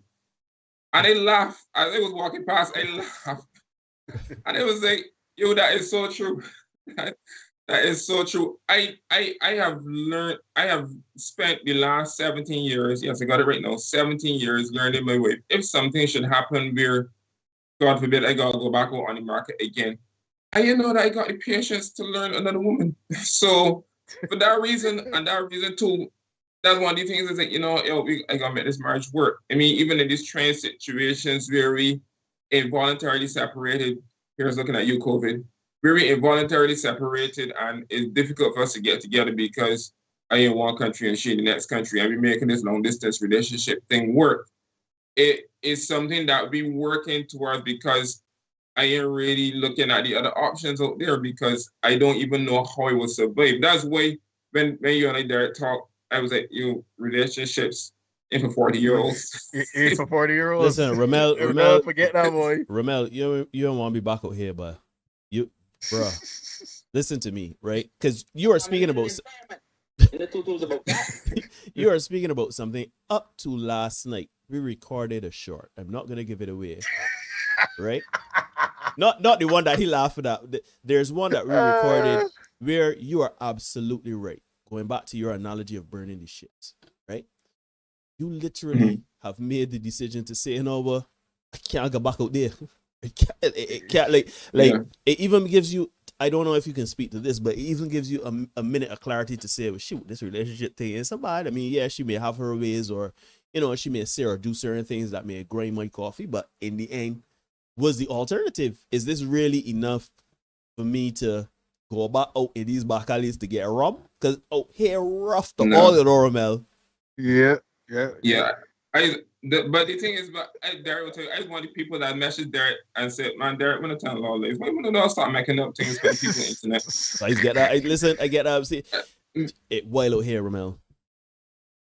Yeah, so it's one of them things, and the unfortunate thing is that coming into a relationship, you have a lot of baggage, and one of the, again, we had the advantage in that we were both each other's first. Right. So first, everything, we were both virgins going into, in every single way you could think about it. So we knew nothing, and because of that, everything in our lives got entangled, including our. I had a. But not an entanglement. Be clear about that. No, not anything. No, not entanglement. No. I don't have the red tables, fortunately. And the thing is, I was talking to a married couple about, a person about bank accounts, and I said to myself, "Yo, me and my wife, all the bank accounts is joint accounts. So the only account that I have that is not a joint account is the one that I would have set up when I was 16, and my credit union account. All the rest of the accounts is joint accounts. Furthermore, we came in together so much that what's mine is hers and what's hers is mine. No, fortunately, we have not done anything to destroy the trust where the money is concerned. Right. And again, I tell myself, if I went back out to the streets, I don't know if I'd be looking to do the joint account on the body though. Rommel. Because I've seen it. It hasn't happened to me, but I have seen people do a lot of junk with other people with joint account. Sorry, cross you guys. No, it's quite fine. You just said something here just now that actually makes me ask you another question, and this is obviously from your perspective, your opinion. But you said that you and your wife, you all came into this thing pretty much as novices in all aspects. It was the first for many things for you and your wife jointly. So you would have experienced them together. Do you think that is part of the problem out here in these back alleys today, in that a lot of people are getting together, having been out, we've been out in the back alleys already, and we're like, yo, let me try to hop on this chariot right here on this white horse and see what's going on. But you already been in the back alleys, and you already going into it with a mistrust, and you going into it with like nothing is new for you anymore. If you understand, is that you're a jaded soldier now, you're like, war is hell kind of thing. But you were going into it as you're a pacifist. Exactly.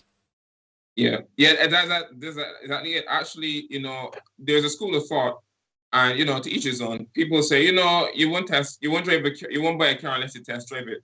So why would you get somebody, without understanding what them is do in bed, what them is do, how them is operate? There are people that believe that you should live together with somebody before you marry them, so you could know how they operate, And I was the opposite. I say, you know what, we can learn this thing together. Now, I understand the validity in both schools of thought. Because again, no, if I was to go back in the relationship, God forbid if something should happen, I would want figure out what's going on first. I would not jump in with both feet like how I would have done the last time, because at the time, as Derek said, I was bright-eyed and bushy-tailed. So we were able to learn each other together. I mean, that first week living with somebody was eye-opening, because knowing somebody and then living with them and understanding the bathroom habits. Can't see man, can't live with us. Two different things. Facts on facts. Yeah. So a bathroom habits is a serious thing. Like how you sleep. Like one of the things that I remember, one of the things is that I like sleep in my bedroom door shut. For me, is a level of security. She likes to sleep with the bedroom door open. I hate that because I feel exposed. Right. And then we had to come to a compromise. We would shut the bedroom door some nights we keep the bedroom door open. So that's the sort of thing. So all them little things. And then again, all my years I have my own bed. Then first couple of, the honeymoon night is the honeymoon period is different, because you're already getting back to sleep if you're on something. Right. But now when you rubber hitting the road and you actually sleeping together, say, cheese on bread. That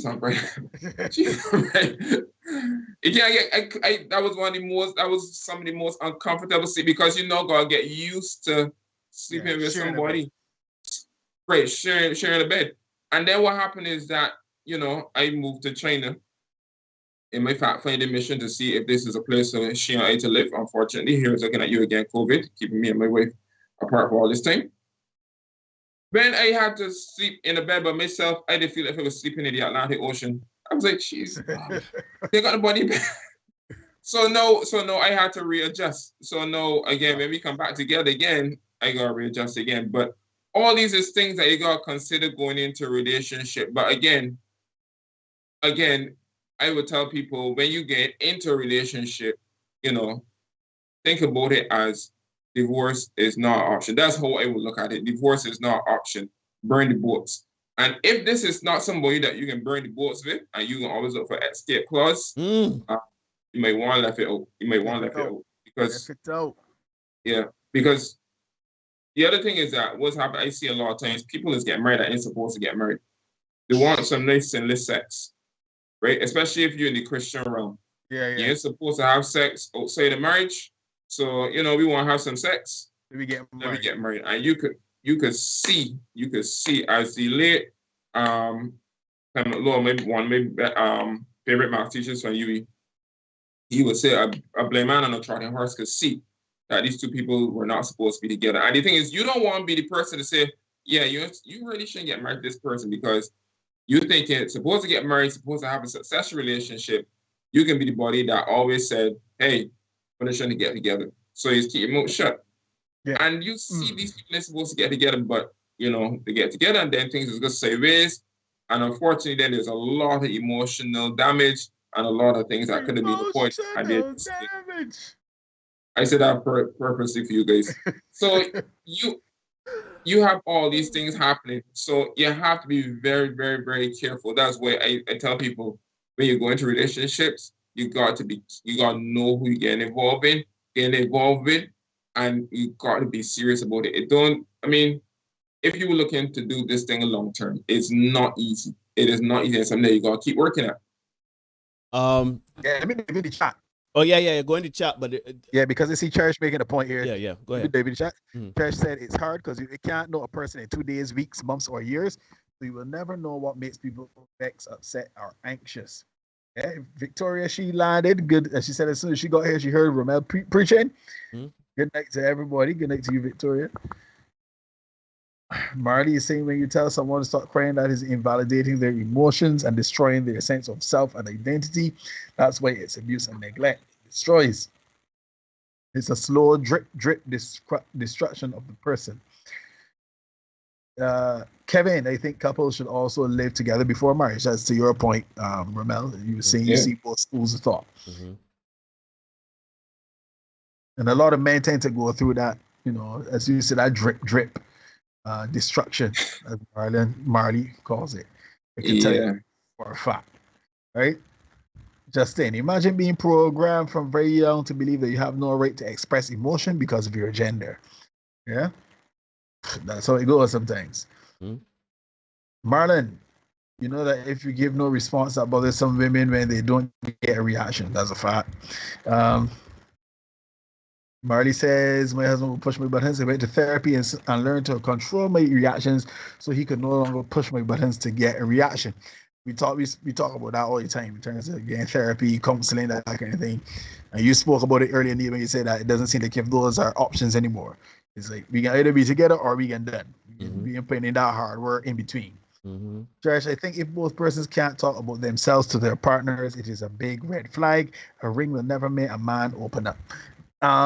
That is so true, and you gotta appreciate where men are coming from sometimes in terms of expressing. Neil would have sent you a graphic that we posted in the Facebook. I would have posted in the Facebook page. Sorry, I was adjusting my headphones. Yeah, I noticed. Yeah, I sent you a graphic there that I would have posted on the Facebook page. Yes. This would be with the gentleman. Right? Yeah, so if you could rest out on screen, that'd be great. Yes, this is part of the reason, right, why men don't really communicate what they feel sometimes, because sometimes it gets twisted. It says when Tyrese had a mental breakdown online in regards to not seeing his daughter in 2 years, people laughed at him and he became a meme. When Kanye West had a mental breakdown on TV, people called him crazy and he too became a meme. The world watched Will Smith and listened to his wife tell him live that she had an affair. People laughed at Will. He too became a meme. Yet folks wonder why men don't open up about their mental health. Big up Celebrity. That is from her page. You know, Celebrity is patron saint of the page. But if I just want to add to that, and I'm going to let you continue. Because we are talking about emotional and mental distress, right? Even in moments of joy. Look at Michael Jordan. My get in the Hall of Fame, my cry. Right? Because he was overcome with emotion as being celebrated in this moment. This is something he probably wanted his whole life. He worked hard and you can tell the emotion. The man was joyous and happy. Yeah. He might get ridiculed for it. Jordan crying meme. Yeah, Jordan crying meme is a thing. And then the other day, Victoria, big up Victoria, she would have sent me this one with Devon Franklin. He made a post with him crying and stuff like that. And he get dragged in the comments by the ladies, you know. So this is part of the reason, ladies, why I'm glad you're here so you can hear. This is why sometimes men don't express. So you have a combination of, particularly in the Caribbean context, where men are told when stop crying, use a girl, don't express. So there's that. And then when you grow up and you express, and then you hear, but this ain't really that important. This is what you're crying about, you know, that kind of thing. those two factors together make it very difficult for a man to want to say, you know what, let me express or let me share how I feel with my significant other. You will find that men would talk to one another. Yeah. I got good partners that we talk to. Shoot, Neil and I, we would talk. My boy Chris and I, we would talk. The men he said it chat, we would talk. Mm-hmm. You know what I mean? And we would talk on a personal level. But in terms of going and sharing that stuff with your significant other, not so much, because there's always this feeling as if it's going to be weaponized against you. And ladies, if you feel as if your man is not talking to you or can't talk to you, this is one of the reasons why he's been brought. One of the reasons he's been brought up that way from birth. He's been raised that way, and then secondly, he's had a series of experiences where he has tried to express how he felt, and then he didn't become a meme, but it was kind of weaponized against him. So that's part of it, right, ladies? So just to let you know. Can I say something too? Go ahead, my brother. Two things. One, I used to watch Red Table Talk because I used to like watching them when they used to talk about things. I remember they had an episode talking about health and things like that. When they just start talking about relationships, the last episode I watched was right after the crying will thing came out. And I don't know if you guys watched this episode where he said, you know, people laughed at me and they thought it was crying, but my eyes water a lot. Yep. I'm like, yeah, dude, yeah. And then he had a pose where he was like just randomly in his house, like with his entourage or whatever. And he was like, yeah, people saying that. That was crying, but my eyes was watering. Hey, it's like, well, I'm a big Will Smith fan. I mean, I don't live in my house, but I have never seen this thing where he's like, oh yeah. I mean, at some point in time, with all the movies this man do, the fact that he eyes water a lot should have come up at some point in time. Yeah. So as far as I know. So I thought that was ridiculous, and I felt for him really in that point, because it's like, man, this man larger than life, man. This man getting reduced to almost nothing. Yep. By a woman that, you know. Anyway, and then Patriot said podcast. Right, yeah. And then the other thing is that I forget the other thing I was gonna say. I forget. Anyway, sorry guys. I should have hit it. No problem. Yeah, Fergie saying there's also general peer pressure to consider for men to be emotionally stoic consistently. Yeah, constantly. Sorry. Yeah. But before you go on there, is it clear in the chat? Good to see you, clear. Yeah, man, clear is there. Been a while. Yeah. Good to see you. I want to make the point where I feel like it's important to make the definition that men are supposed to be the emotional anchors between men and women, right? That is the natural inclination with who we are, if you understand what I mean. Yeah. I'm not saying men don't have solid. We're not saying that men don't have emotions. We're not saying there's some men out there that are not emotionally stable, but by and large, in a relationship, in the man-woman dynamic, in a society, men are supposed to be the emotional anchors. But let us not conflate being the emotional anchor versus allowing yourself to be emotionally vulnerable when it is merited. I think that is very important. That's very important. I remember the other thing I was supposed to say. My former pastor always used to say when he was in counseling, his people would say one of the things he would always encourage the couples to talk. And the woman, because generally speaking, the woman who will be the person coming to counseling and not the man, she would say, but he don't talk, he's a strong silent type. And he will always say, no, he's a strong silent type. He don't talk to you. Yeah. But then they're no strong silent type. So that's something that women gotta understand, you know, this strong silent type thing is a myth. Because he blowing off steam somewhere. And I'll say this too, right? He's expressed physically as well too, right? And I was saying this to somebody, I can't remember who it is, but I'm gonna tell you, he ain't gonna open him up and say, but I'm gonna tell you. So if you realize that, you know, he just withdraw a little bit, or there's things that he would normally do that he's not doing now, this is this man saying to you, something is not all right. Right? Something ain't quite right, and he trying to work through it, or he's working through it, or whatever. And your job as the partner, you gotta be very delicate in how you handle this. As the nurturer. Yeah. Let's be honest. You can't come at the man all the time. You're all right, what's going on? What you need me to do? You know, that ain't gonna work because no, this man gonna feel like if he under pressure, this man gonna feel you nagging. So it's for you to kind of use your femininity and coax this out of this man. Yeah. Don't come like shoot, look at Delilah. Delilah was one. Sorry to use the Delilah reference, ladies, but she got it out of Samson. You know what I mean? She got it out of him. She used her feminine wells to get it out of him. She didn't quarrel with him and get on bad well at first, but she didn't get on bad at first. But she got the job done, right? She got the information she wanted, right? So you got to understand that men do not relate like women, do not communicate like women. Ryan Davis does a sketch where he talks about how women communicate and tell stories. And women give the whole backstory from 1985 coming up, right? Men are like that, right? Give me the précis, give me the bullet points, and we good to go, right? You don't need the superfluous information. We don't. Give me the bullet points, we get it done. That's how we communicate.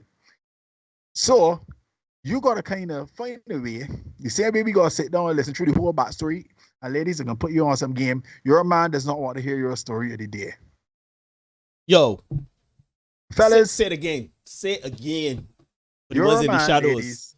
Ladies, your man doesn't want to hear your story of the day. He don't care about the body that was looking at you that you didn't like at work. The woman that had on his same dress as you. He doesn't care.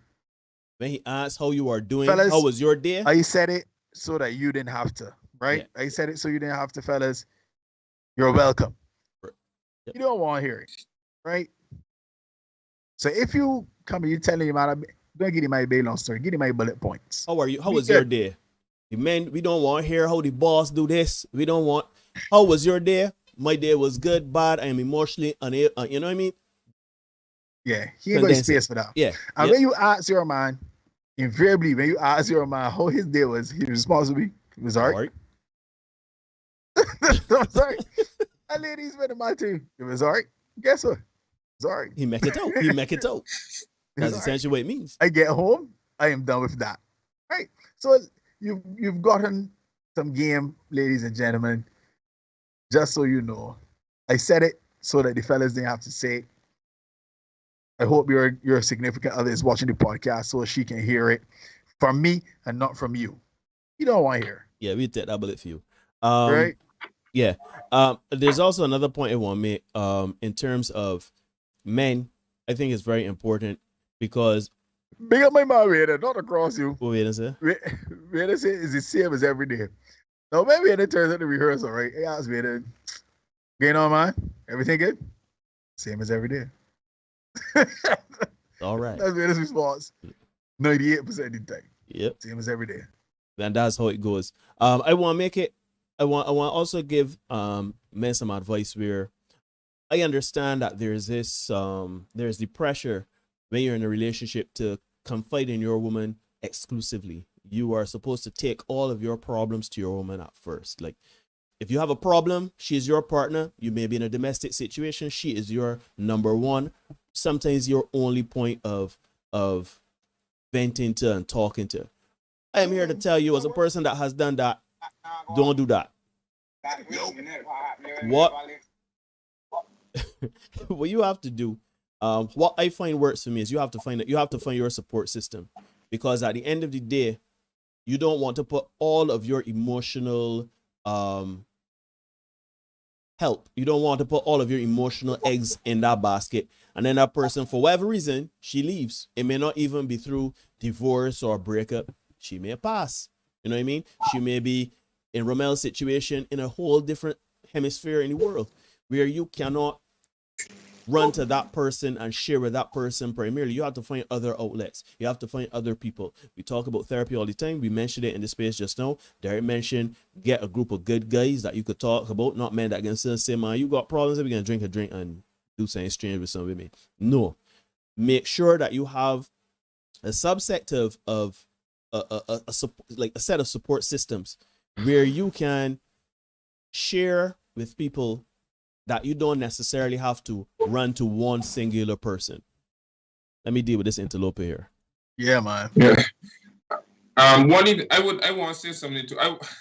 I can be the devil's advocate here a little bit, if you guys don't mind. Sure. So one thing again, because I've been in a long term relationship. I do believe that there is merit in your partner being the first person to go to things with, right? Because Lord knows my wife has heard a lot of my, like I would say 99% of everything that I've been going through. But I also have guys in my life that I can talk to about certain things because it's not everything that she's going to be able to understand. And also therapy. So like I share something. Last year I had some health challenges, which is one, as I keep saying, motivations, motivations. So I had some health challenges, and there's nothing more sobering than when the doctor tell you, yo, you have to do something, right? Or not, your quality of life can be seriously affected in the next 5 years, right? And so that's tough to deal with. And my wife ain't here, right? I mean, FaceTime is okay. I mean, we talk on WhatsApp every day, and counting any time difference, and we FaceTime on weekends.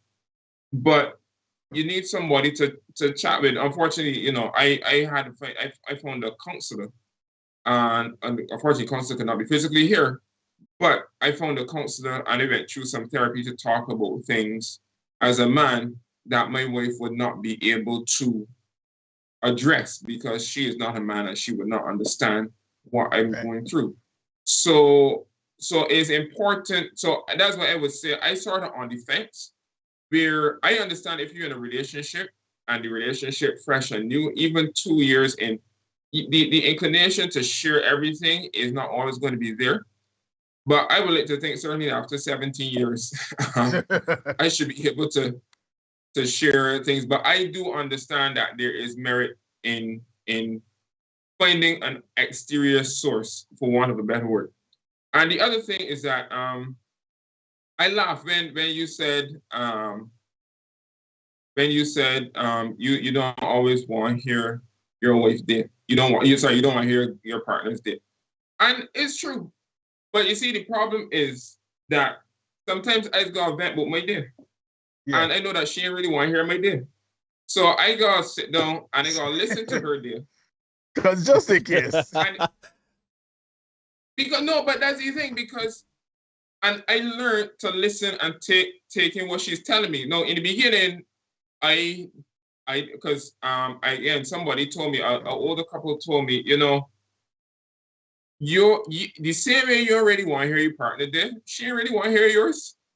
So the way you feel the relief after letting that out, understand that she can feel that relief after letting it out. So just know how to say a couple little my wife, because my wife is called it Skip Bayless. If you guys watch Skip Bayless on Undisputed Events, Shannon Sharp going off, Skip is like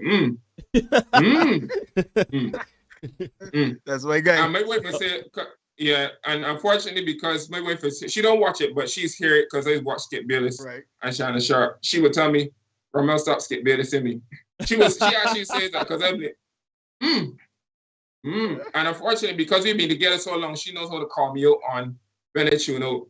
But the thing is, when something pisses me off and I want somebody to vent with, I go look to my wife. She's the first stop. So the same way I let out, and I ain't gonna appreciate if she like, I gotta be able to do is like, all right, hit me with it. Tell me what your boss duties today. Yeah. So I gotta be ready to do it because in the event, so in the time that I ready to vent, she can be the person to listen. So you gotta start to play both fields, and that's one of the ways that you can see things happening.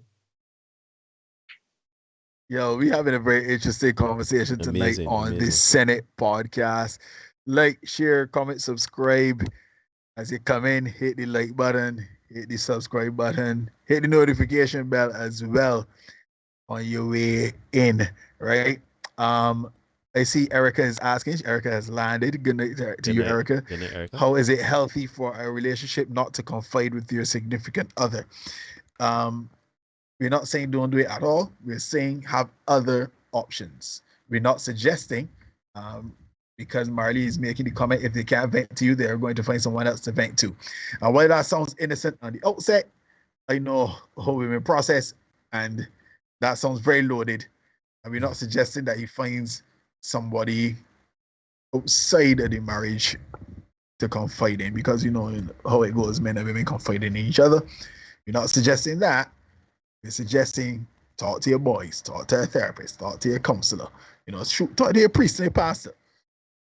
There are other options, right, with whom you can share to get some things off your chest, right? Because, and the other thing is too, sometimes you just don't want to burden your partner with some things, especially stuff that they're not. And ladies, let me keep it a buck. Ladies, you know they got some things you don't tell your partner too. So don't let me get on like if y'all are just this fountain of information, this wellspring of information just coming from you to your partner. You know you got some things that you hiding and keeping back, right? Just saying. So yeah, other options available to you. Can communicate with those persons. We are not suggesting by any stretch of the imagination that you communicate with somebody that you can communicate with somebody who is going to become destructive to your relationship. That's not what we suggest. Facts. Yeah. Facts. So let me put out there up front, right? Do you hope we at that kind of time, boy? But before we go, there's one more question they wanted to answer, Rommel, or rather getting his perspective on something. And we keep dancing around it for the whole night, but I think it all boils on, and Rommel, you touched on it earlier, intent, operating with intent. I think we touched about it briefly last week. We dancing around it this week. From the jump, from even your initial interaction with your potential wife, the very first, you moved with intent, and she in turn moved with intent as well.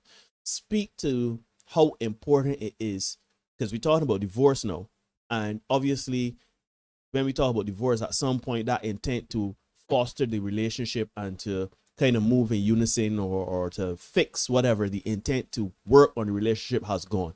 Speak on how important it is to kind of just dictate your relationship surrounded with intent in moving forward together. Yeah, intent is extremely important. And some of the things that we did as a couple, we sought advice from other couples who were in the game longer than us. That's number one.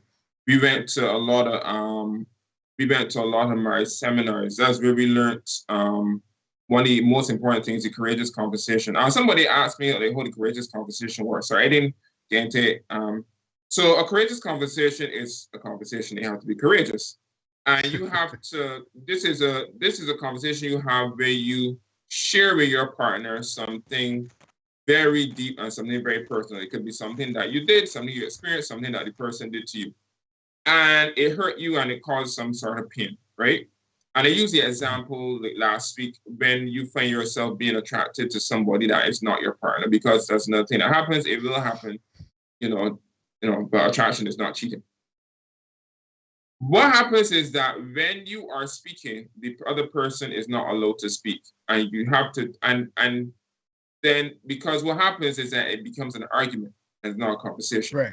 So you have to share what's on your mind, and then the other person has to address it without being defensive. That's the important thing, because the first thing that happens is that you start getting defensive. Well, I only do that because last week you did this. No, you have to address it. The person said this, and you have to address it. So that's it. So you have the courageous conversation, the conversations that you don't like having, because one of the things that happens is that foolishness secrecy is fester a lot of foolishness and a lot of jumping to conclusions. So you have those conversations with your partner.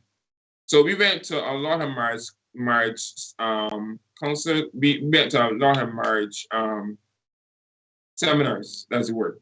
A lot. We read a lot of books, and we spoke to a lot of couples, and we decided what works for us. And after going through some issues in our first 3 years, we recognize that we cannot put our marriage in autopilot. It's very easy for it to happen in life because life starts to come at you, and you find yourself in a little rut, and you rinse, wash, repeat, rinse, wash, repeat. So you have to be very deliberate every single day. How can I remain relevant to this man? How can I remain relevant to this woman?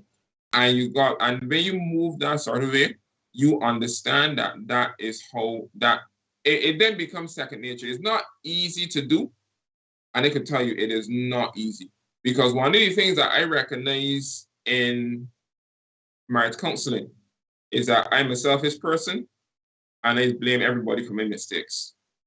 That's two of the main things I found out about myself that I did not know.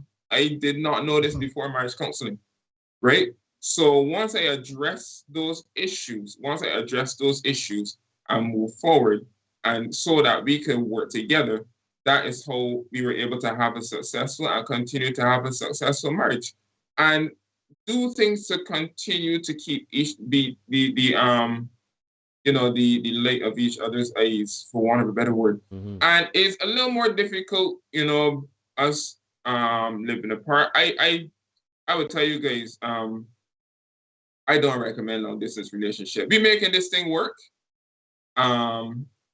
but because there's supposed to be a definite end to this.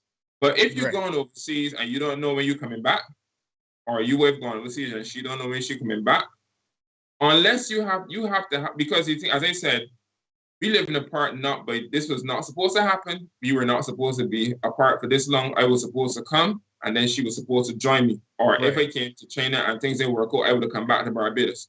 We were supposed to spend at most a year apart, and in the middle there, I would have come home to Barbados for vacation. So really, truly, it would have been 6 months, then they come to Barbados with a couple of weeks vacation, then 6 months, and then Karen come July 2020. Here's looking at you, COVID. Thanks.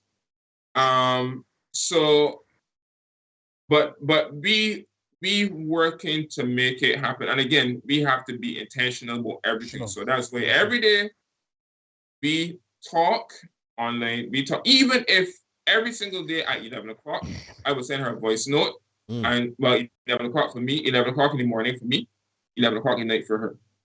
Teaching in the morning is not always feasible, in the whole rush of trying to get to work, to message her and say, hey, blah, blah, blah. I know that at 7 o'clock in the night is 7 o'clock in the morning for her. It is not convenient for me to call her at that point in time, so we leave voice notes. And then we will have a long, literally 2-3 hour discussion on FaceTime. And it's get to a point that sometimes I set up the phone and we just be sitting down, she'll be on the computer, and I'll be sitting down and we just talking. And we just if we next to each other, spending time together. And all these are things that we do to be intentional about keeping our marriage together, keeping it fresh, even in these trying circumstances. So one of the main things I would tell people, burn the boats, and two things. And don't put your relationship in autopilot. Always move with intent. Always try to keep yourself relevant. Always try to make yourself, your partner should not see anybody else except you. That's how I look at it. All right. Neil Hoyt, I think that's it there, boy. We got some stuff we can get on screen for you guys. That's a little bit of levity. We had a pretty intense night. Ladies and gents, you are watching the Senate podcast here tonight on YouTube. We had a fantastic discussion with our brother, Rommel Hall, husband, teacher, songwriter, filmmaker, film scorer, excellent clarinetist. Well, back in the day, I'm too sure if he's still playing now. Wow. clarinet. I ain't pick up a clarinet in years, boy. Right, clarinet, a little bit of keyboard as well too. Great musician, songwriter as well. A really, really, really talented guy. And a fairly decent human being too. Really nice guy too. All right, nice guy. I'll let you think so. You gonna ask me wait. Yeah, we'll answer. Yeah, I just dropping some knowledge here tonight. Well, tonight and last week as well, and I hope his knowledge has been beneficial to those of you who are in the chat. Yeah, Ruben, you can watch the replay. Yeah, boy. It was a good one. It was a good one. Thanks for those of you who would have been tuning in. I hope that you've hit the subscribe button and that we can get the subscribers up. Share the content with people. Let people see what's going on here. We don't only come here to curse out women, much of what, contrary to popular belief, we actually come to have, honest, open, fair, balanced discussions. This is actually why the channel was created. It's not just a channel to peddle misogyny, sexism. Okay, just sort of put that out there. So yeah, share the content with your people. Let them hear the discussions. Let them join. Feel free to come back. Like Ruben is coming back. He's gonna watch the replay, so you can watch the replay. Put your what you're thinking in the comment section. Let us know. Right, we grateful to hear about that. Look out for the shorts we got coming for you guys. Look out for the shorts we got coming for you guys. We got something coming very, very a special one coming very soon. It triggered Neil. It was awesome experience for me. So as always. Yeah, indeed, as always. It was fantastic. I was in my bag last night. No, we did some recording last night. Rommel, the man was in fine form. The man hit me with two of them back to back. I was in Rick Roy form. It was fantastic. I had to find commentary to make it short. It was that at bad. one point he was bereft of utterances to Rommel, when they tell you it ruffled here. Yeah, it rough in these streets. So those of you who have a good relationship, you got somebody good that you loving on and you looking to take it to the next step, do that. Take your advice that you would have gone from Rommel. It's really solid stuff from a guy who's been married for many, many years, and he's doing all kinds of versions of the wedding, of the marriage situation. Mm-hmm. They were together, lived together. Now they're living separately, breaking the long distance thing is, but he's saying, burn the boats. If you're in it, you're in it. As I really like to say here, you're in for a penny, in for a pound. Yeah? Burn the boats, go forward and move with intent, move deliberately. Whatever you work at is where you can get good at. So if you want to be good in your marriage, work in your marriage. If you want to be good in your relationship, work in your relationship. Conversely, if you don't want to be so good, just put it on autopilot, as Rommel said, and wherever it end up. You know what I mean? So yeah, you can. Rommel, thank you so much for being a part of the show again tonight. My pleasure. Fascinating stuff for real. Great discussion again. Yeah. We truly appreciate it. I want. Can I quickly shout out my wife Karen? Karen watching? I think you should. I think you must. Karen, you're lagging. Karen drops her comments in the chat. Just drop a 1 or 2. No, she watching for the shadows just to see if my mom miss any of the details. That's all she doing. Yeah. Just making sure you got your numbers right. I can give you your own screen, man. Go ahead. No. I want. Yeah, no. You got your own screen, dog. Go ahead. I want to show up my wife Karen. I want to show up my wife Karen. Thank you so much for putting up with me, and thanks for the advice and the critiques and stuff like that. She was telling me about stuff that happened last week and stuff that she liked and stuff that she didn't like. So, and she's very honest. So that's one of the things that I love about her. So, thanks, Karen. Love you too. Fantastic stuff. Yeah, fantastic stuff. We appreciate it. Rommel always brings his feedback to me on the shows and stuff like that. As we say, he doesn't really like the viscous innards, so we kind of cut that out. The conky, man, the conky. Or the guts. He doesn't like that. But, somebody messing me about the guts too. Like, I tend to hold on to that one. I like that one. So you can. We'll leave up viscous innards. I'll hold on to the guts. But yeah, folks, thank you so much for tuning in. Let me get some graphics on stage. Yeah, right? yeah. You want me to hit you with the Duval? Lil Duval? Yeah, let me hit me with the Lil Duval. He made this tweet a couple months ago, I think it was. Yeah, a couple months ago. Who married but ain't with the person they married? Yeah. We all know that's how it goes. They saw somebody making the point that it's a little expensive to get divorced. So that's why people just don't do it. They kind of go through the separation process for a long period. And yeah, and then he had, I know a guy that ain't seen his wife in years. Oh no, we had that already. Yeah. That's how it's going in these streets. What's he got for me, Daniel? Right? And this one, I know the ladies would like to think that this is how it really goes. Would you do me the honor of taking on even more responsibilities while my life really remains largely unchanged? And that's how they think it goes, right? And then we have a video. PSA yes, and going into we Valentine's. had this video for you guys from last week, and we still got a little more time before we get into Valentine's. So please have a watch of this video, all right?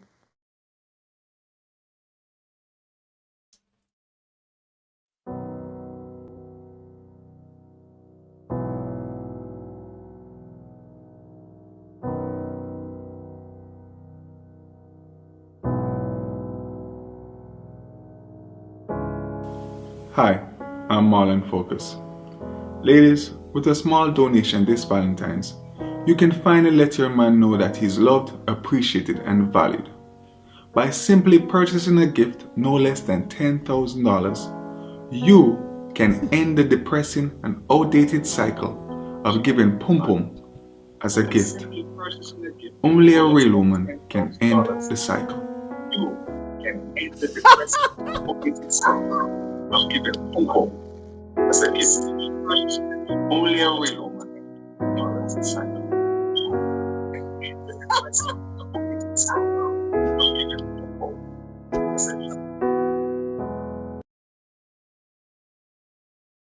Oh, I love it. I love it. Yeah, so shout out Marlon Focus, man, on IG. Big up Marlon Focus on IG. Hilarious guys, hilarious content. Yeah, that's it for tonight. We had a great live stream. It's always it's a pleasure to be here with you guys every Tuesday and Thursday night. Remember, you can ignore reality all you want, but you cannot ignore the consequences of ignoring reality. Yeah? Like we don't make any rules, we just make sure you know what they are. Be the best version of you for you, and we will see you guys very, very, very, very soon. We got some shorts coming for you tomorrow. Check it out. Wait for it. And always remember, folks. See you later. Peace and love.